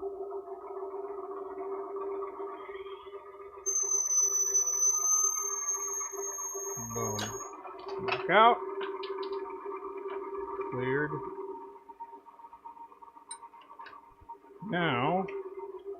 Now we just tap it in. Oh, anybody see that Happy Gilmore 2?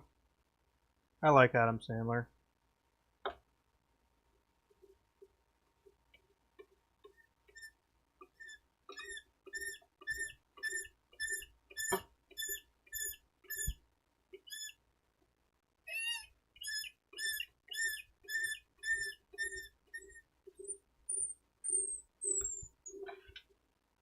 There we go. That's good, that's good. Now we need our tester nib that has been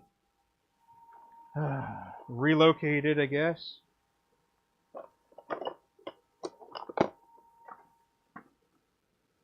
There you are. Oh, and there's that. That would have been useful. Alright, here is the nib, the tester nib that I used here.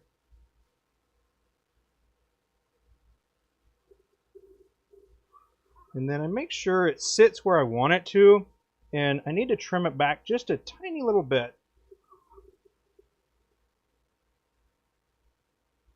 Your ears, what's up with your ears? Is it too loud? Is it too magical? Is it amazing?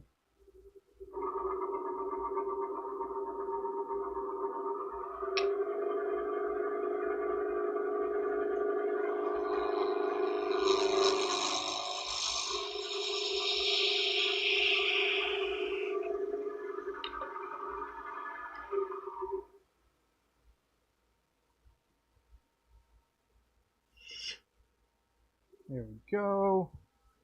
Yeah, Frank, is it cool if I call you Frank? FCon, you alright with that? Lawrence is a longtime viewer.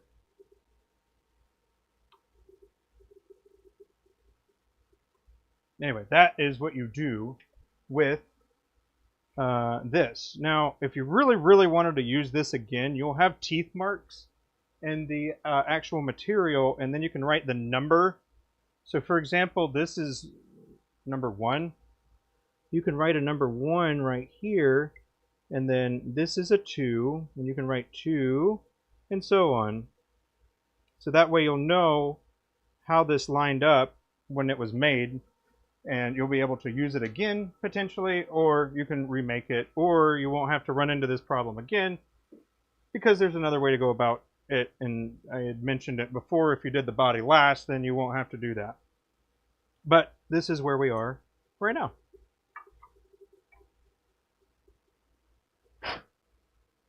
Is it easier to do one or the other? Yeah.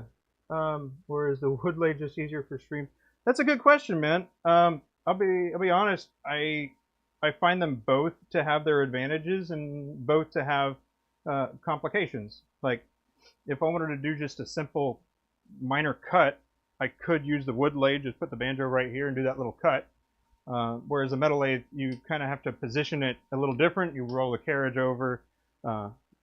So I don't necessarily find one to be easier than another. I think it would be specifically for different applications.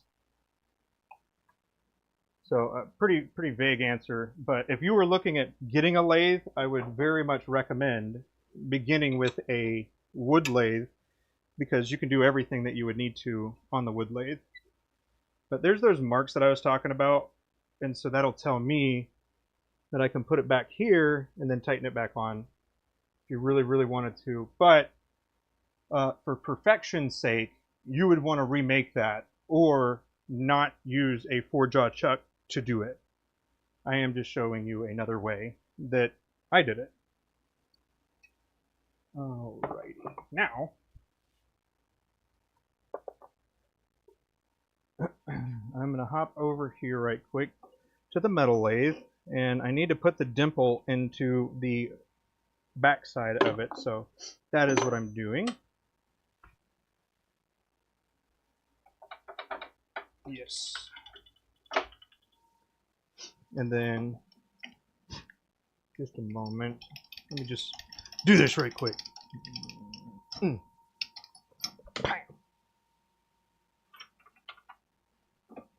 But I'm not cutting, I'm just doing a little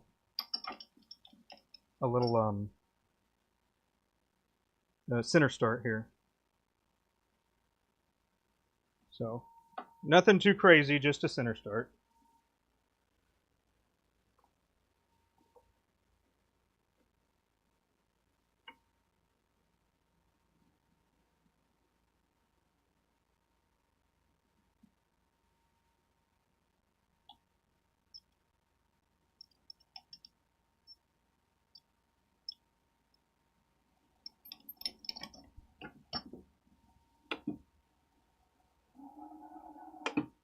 Okay, that. And then, sorry, I hit the mic.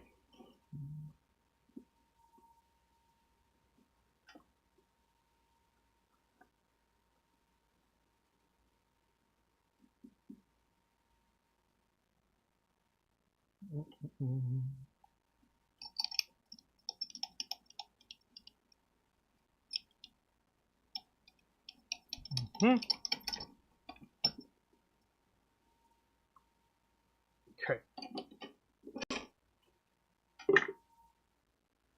Alright, so all I did was the little dimples on the back sides there. Hey, what's up, Sean?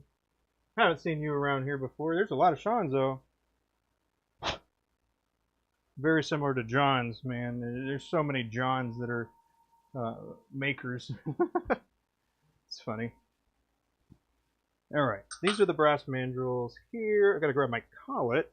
So this is gonna come out. I don't need this anymore.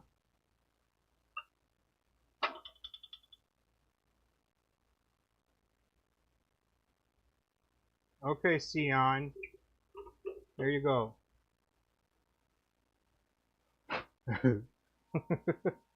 You'll be Sion. What do you think of that?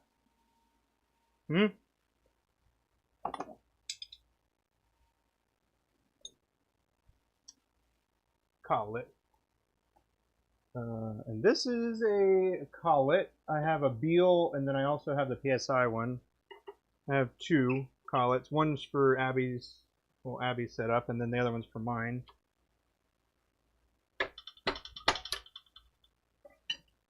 But there we go. And then I need to go ahead and measure these out.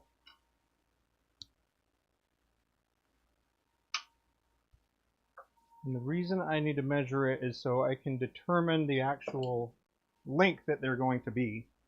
So it's not 865 millimeter, that's right.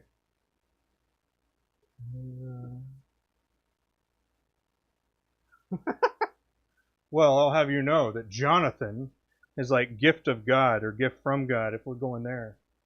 So you watch it, Sean.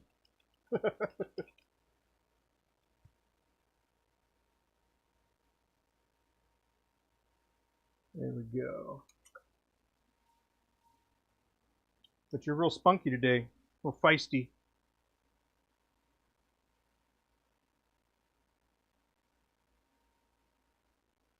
All right, so there's that mark, and then I'm going to do it here, and this will allow me some space because we do medallion finials on these,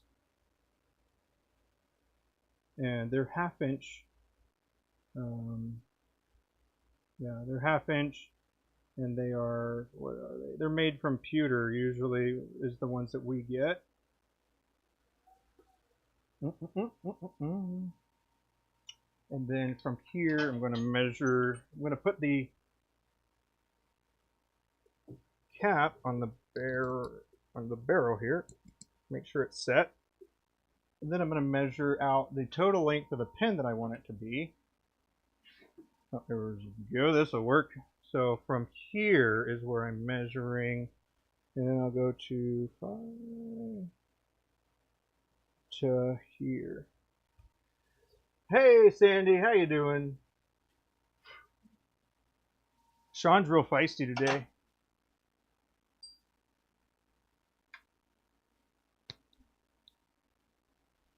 One of the Seans.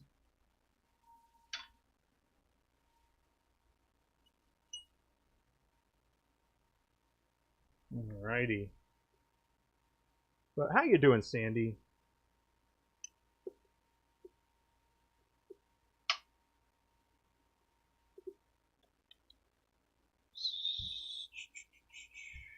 There we go. That is our cut mark, cut line there.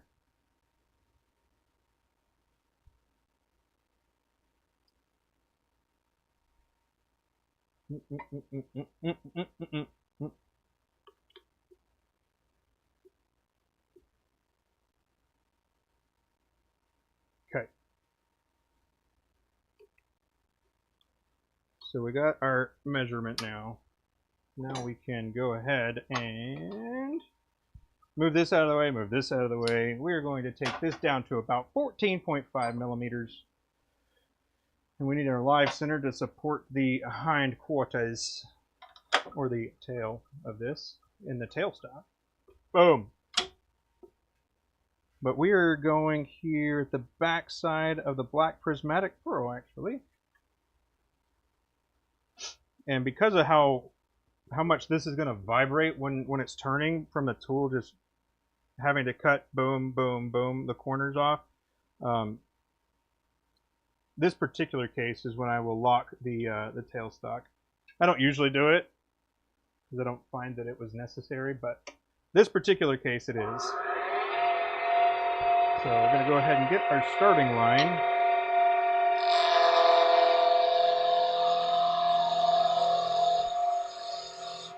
And I believe that is it. We should be right below it. Yeah, perfect. See, there is the line, and that is what we're going to go off of. So I'm going to go ahead and take it a little bit further down here. I'll get the dust collector going. Ugh. My sleeves are restricting here.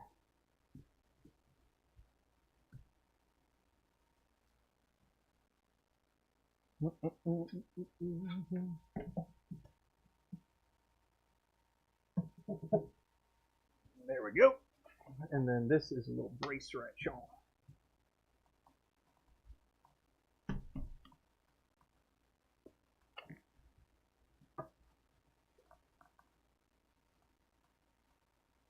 Alrighty, sweet. So this is the barrel, and we're going to take it down to about this diameter right here that the mandrel is. The mandrel is about 15 millimeters, so we're going to go a little bit lower than that, but pretty much it's going to be right around there.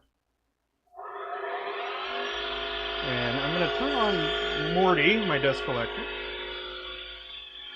So, there we go.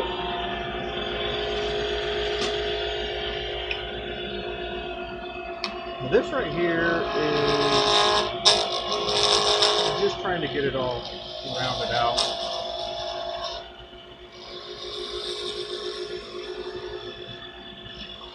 So either way, you have to round the material.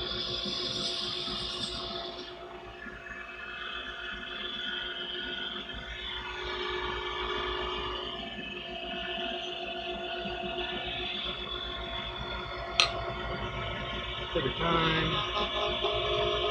Get a nice starting cut there. It's a little bit deeper than the corners. It's the target here. So it should be a smooth surface when I take the tool away.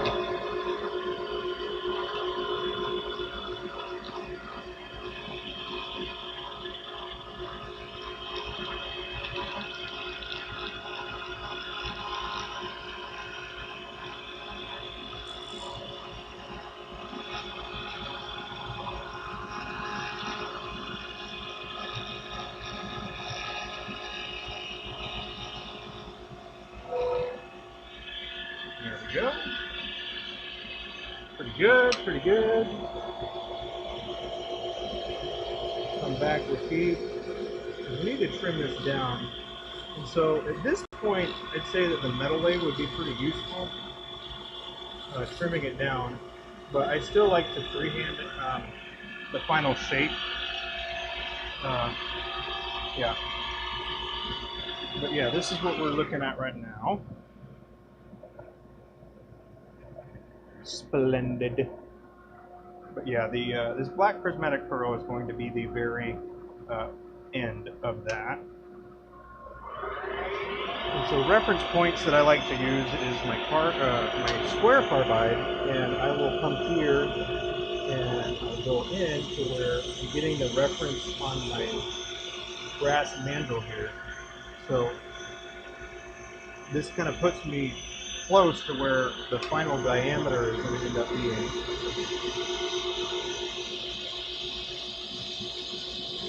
And then this is basically what a metal lathe will do. So with the hand tools, this is just another way to do it. And then as you get closer to the back here, not as supported, so gotta be careful.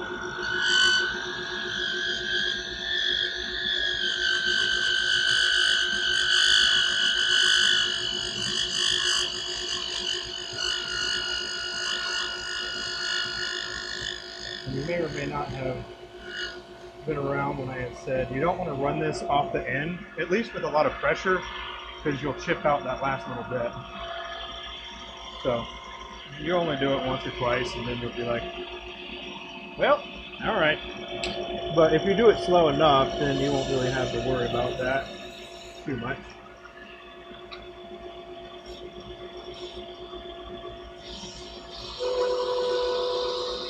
And this is the line basically for me to just know where the end is, so I don't make it longer or anything.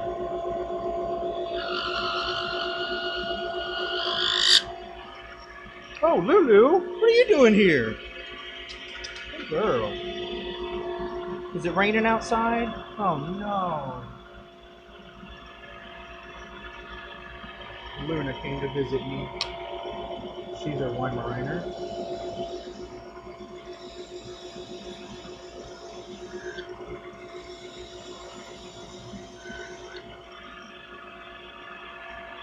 You want to work on the profile as well as the diameter.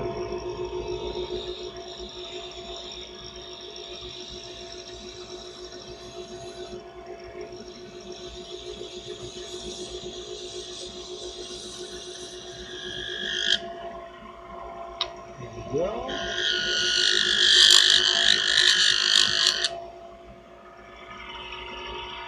Perfect.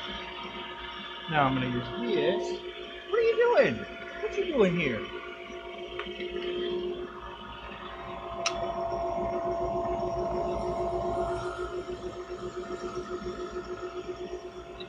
And there's a little bit of a taper there in the back third. And then it will blend into.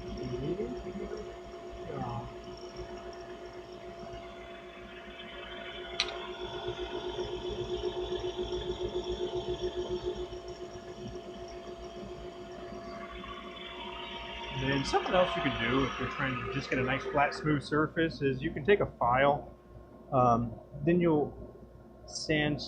So if you run your fingers across the blank, you'll feel that there are, like, you know, some lands and grooves, as we say in some of the weapon stuff, but you'll feel some high points and low points, we'll call them.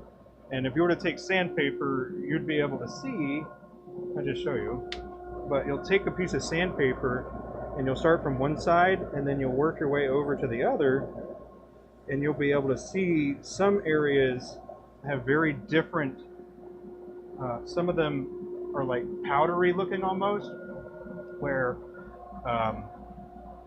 you're hitting those high points, but you want everything to look like that. So you got to make the high points all the way down to the low points of the tool marks, that is.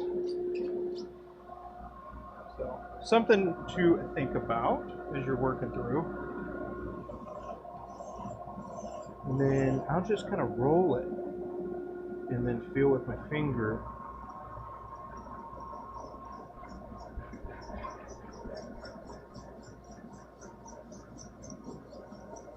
So all we're trying to do is smooth everything out to where it's a pretty flat surface. It doesn't have to be perfectly flat. That's what, you know, sandpaper and everything is for. But we are trying to make it, get the final aspect of the shape, and then also make it easier on the sandpaper, because this file, you don't really need to swap out sandpaper, right? It's basically you wipe it off and you can use it again. So there is that element to it. And I don't know if this is an illusion, but we will just part this off.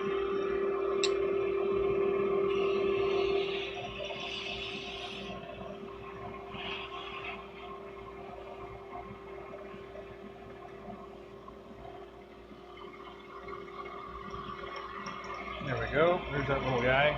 And you can use this as something else later.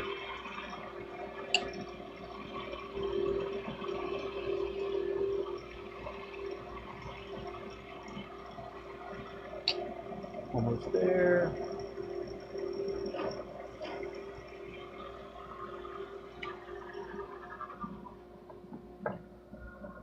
Alrighty, there we go. That is where it's going to be. Boom.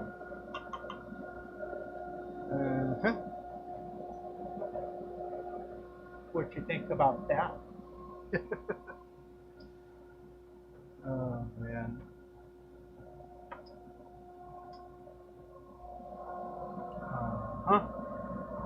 Now you repeat the process with the cap, and then for these pins, I like the cap to be about 1.5 millimeter diameter larger, because I find that appealing. I find that a appealing profile. So about, if that's 15 or 14.5, then I'll go to either 15.5 or 16, depending. But yes, that is simply it, you know. But here's the cap. I've already got my mark. It is on the very end of the black prismatic. Unlike the other one, So we'll lock that in, get that in a position.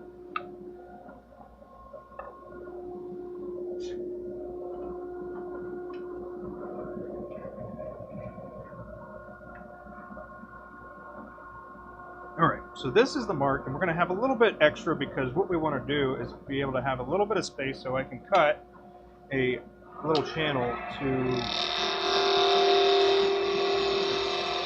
put our logoed coin in place.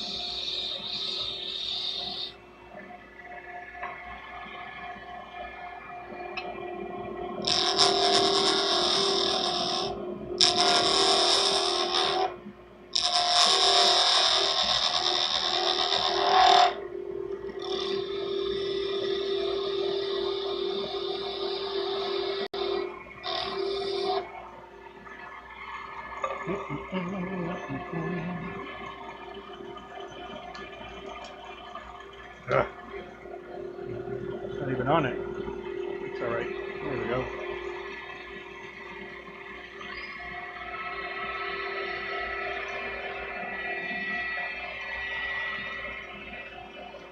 Alright, so that is my mark that is the highest for the,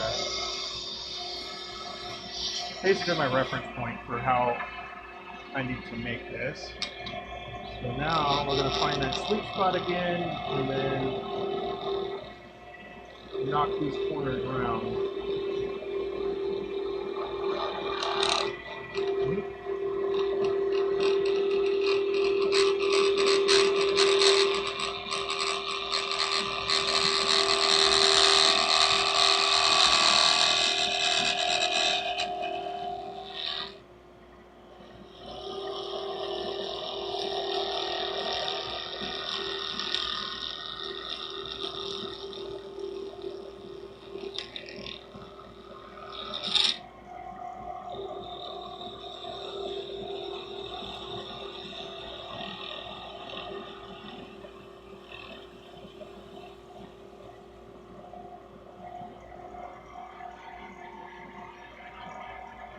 Okay, so the approximate size that I'm looking for is just slightly larger than this mandrel. And so when I tilt my head to the side over here, I'm looking at the diameter of the material, and then the wall thickness is the other thing that I'm looking at over on this side. I want to get it to a certain wall thickness, and I don't, and I'll base everything else off of that.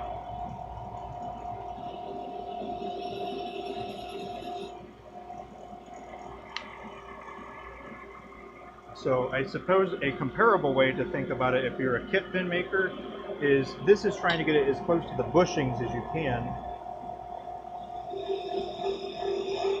when it comes to getting it the diameter that you want it to be.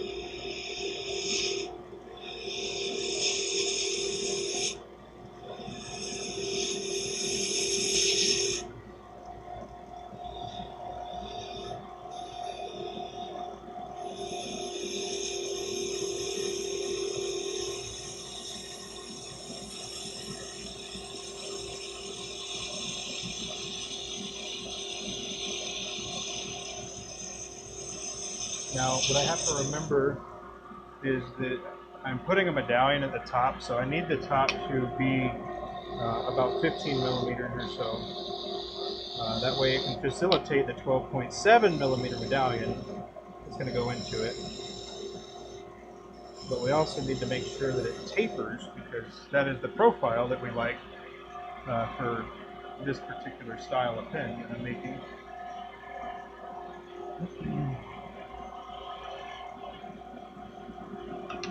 I'm going to trim this away a bit more.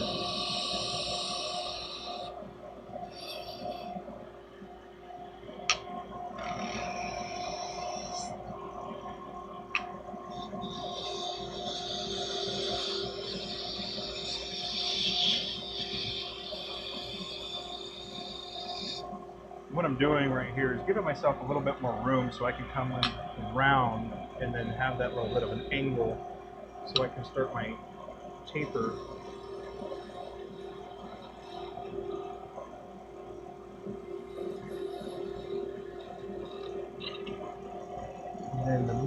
this needs to be reduced.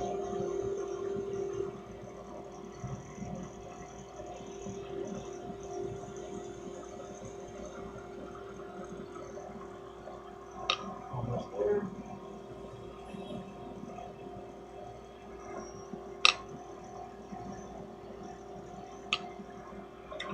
Sweet.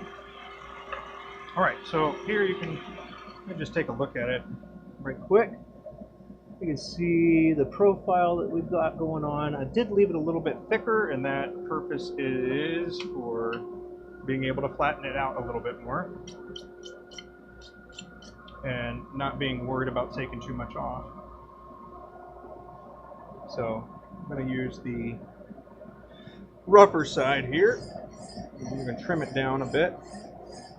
I do have more space on the top because I have a smaller hole on the inside where there was a smaller drill bit that went to about right here. So this area right there is where I can comfortably take it to slightly less than this side. So if you were wondering about that, that's how and why.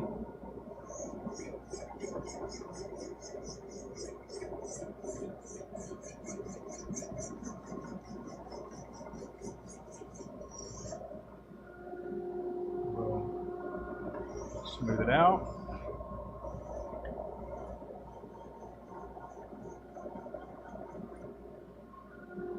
There we go. Now, this Comes a time where we have to part it off.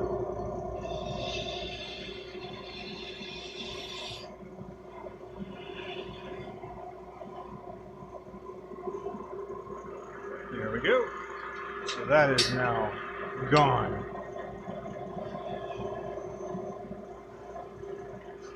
Then the next thing I want to do is go ahead and get a center start here.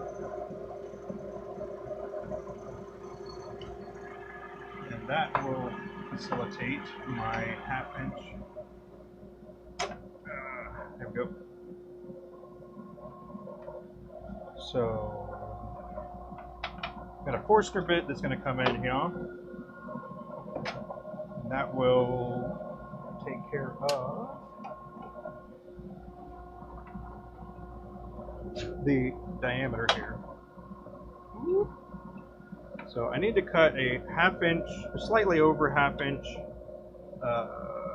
hole here. And so I did my center start. So this will follow that. So I'm going to turn the speed down. Perfect.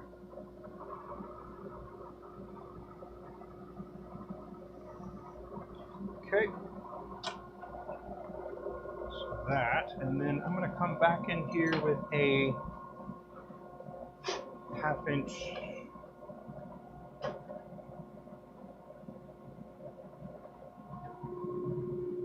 There you are. So this is a mortise bit. Mortising bit, and it is a 1/2 inch, but all I am focusing on is the wing that is in contact. So I'll turn the lathe off, Advance it to where we're about to make contact, and then I'll lock it,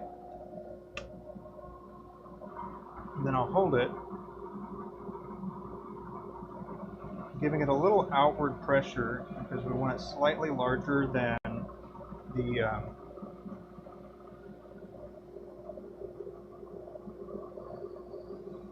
just want it slightly larger. There we go. And then lastly, need to make that end it's a little flatter here. So one of the ways you can go about doing that is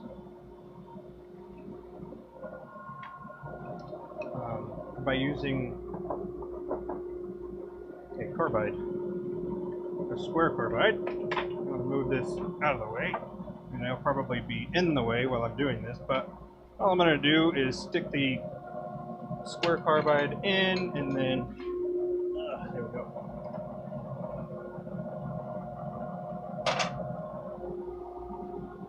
square carbide. Crank up the speed just a little bit. You don't want it going too fast. You also don't want it going too slow.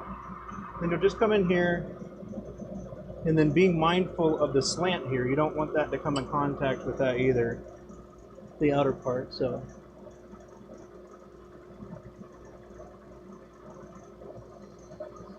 all I'm doing is trying to flatten it out a bit more, so it makes it nice when you're putting the little medallion coin inside.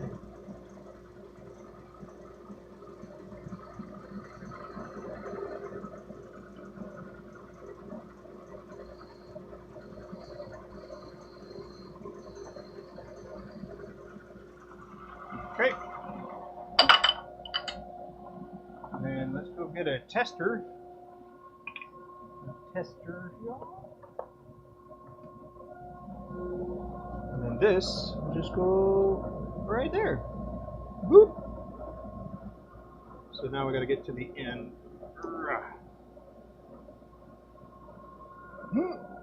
Here we go. There's a medallion. It's recessed. You can see that. Where's the barrel there? There we go. So here is the connection that we have, at least right now. We might have to adjust, but there we go. Actually, it needs no adjusting, except just chasing the threads.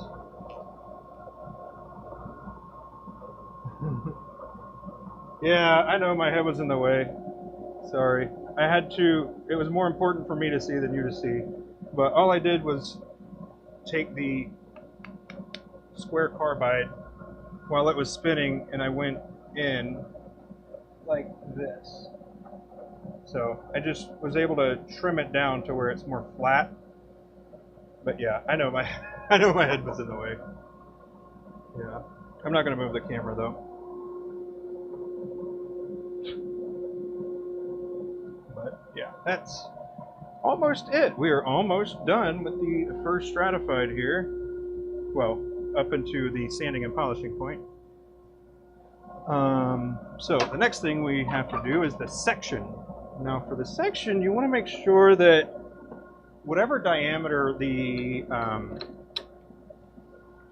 cap is, you need it a little bit below that. So if it's an M13 in this case, what I'll do is I will go to 12. I'll go to 12 mil. So when I make this section, I'm going to be turning it to a 12 millimeter or slightly smaller diameter. That way it will go into the cap no problem. And then you may recognize this. This is a similar thing to that little pink piece that we made before for the other jaws, except this will be perfect for the what's the word I'm looking for? Well, it'll be perfect for this. We'll just leave it at that. All right. So similar thing. Live center, I want to support it, and then the collet is going to hold this, and then the banjo will need to be slightly canted, or you'll have to reach for it a bit more. But yes. So we got this, and then just supporting it, you know. You don't want to press it in too hard, because you can potentially make the outside flare, and that's not what we want. We don't want that to happen. So we're going to keep it to where it's pretty just in contact, so it'll make it so it'll spin. So we're here. Let me get my calipers, and I'll go ahead and set them to 12 millimeters. And this is what I usually do. These calipers will probably... Oh, they're working? Thank you. Thank you for working. So I have them set to 1197. So that's where we're going. And also, this mandrel here has it has different measurements on it already that I use as guides for the different size sections that I make. So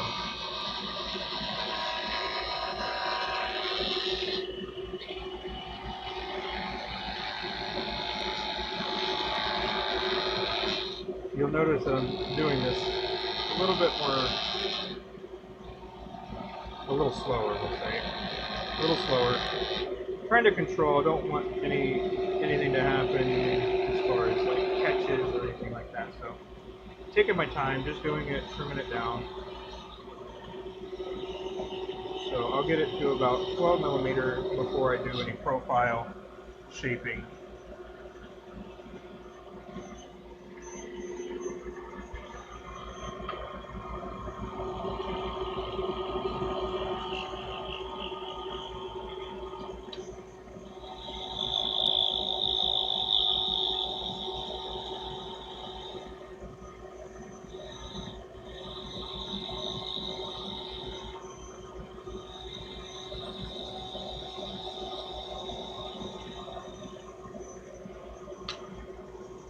And then the shape of the section you choose is kind of dependent upon you, as well as how much material you have, and you know, the diameters of the holes on the inside and all that stuff.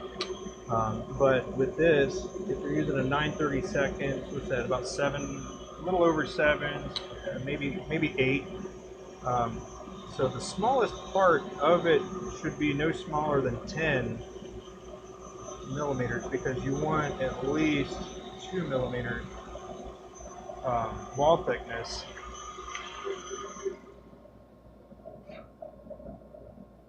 So we're almost there.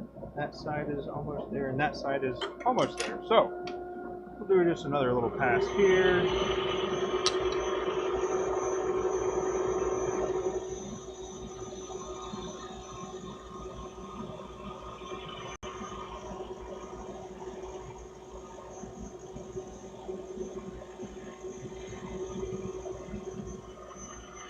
There we go.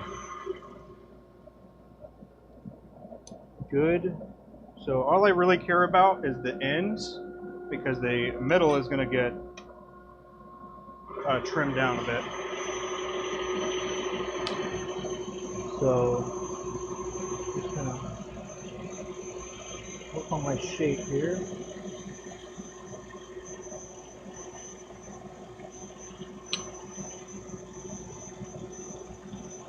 And for material that is not like super duper strong, you want to kind of leave it as thick as possible, but it doesn't have to be super crazy. And then hopefully this will come out. There we go. But yeah, there we go. Give this a little wipe off right quick. A little powders. A little dust. But here we are. This is the section, barrel, and the cap. When I inspect the section diameter, I want to make sure that it is slightly smaller than the outer part of these threads, or the smallest, the deepest part of these threads is where I want to make sure that this is slightly below, because I don't want the section to interfere with the cap threads. So I'll take this, and then there we go. Now you have Stratified. Now we do have more to go.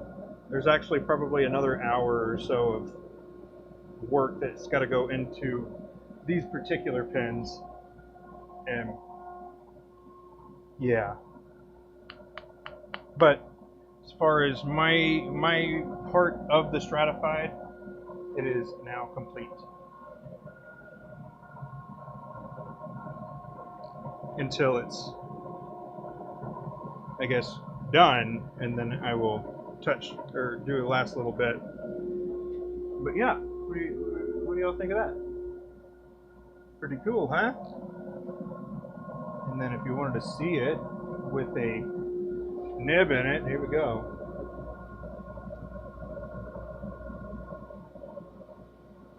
So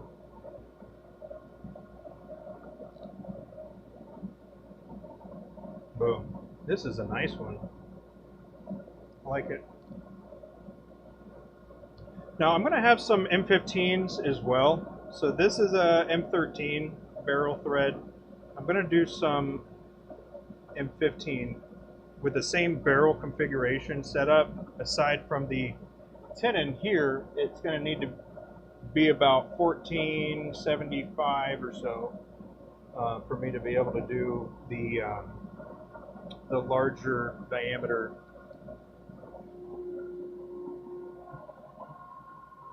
which is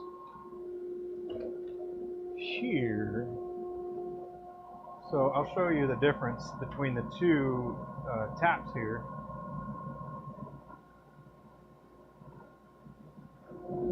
So this is the M13 tap, and this is the M15 tap. You can tell there's quite a big size difference. And so people that like to have larger grips, this will be kind of the way to go. And then if you want, I guess, pretty standard, then you'll go with a M13 most likely. So there's that. Anywho, I think that's a good stopping place there for the stream, at least. That's good. So we'll do a little stop here, and thank you all for hanging out with me as I work through these things. It's a very good time. I very much enjoy making pins.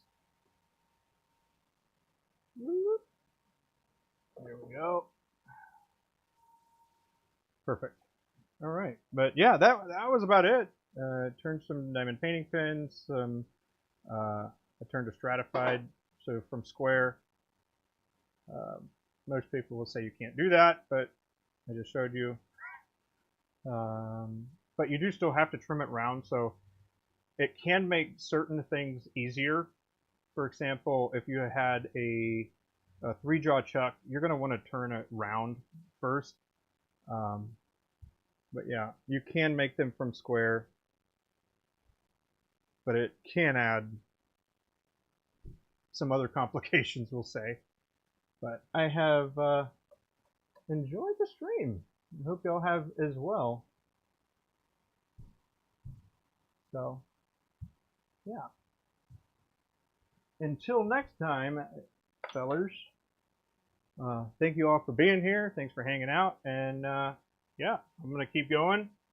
But we'll do it sans cams, you know? Anywho, I will see y'all next time. Have a good weekend. Be safe out there. See ya.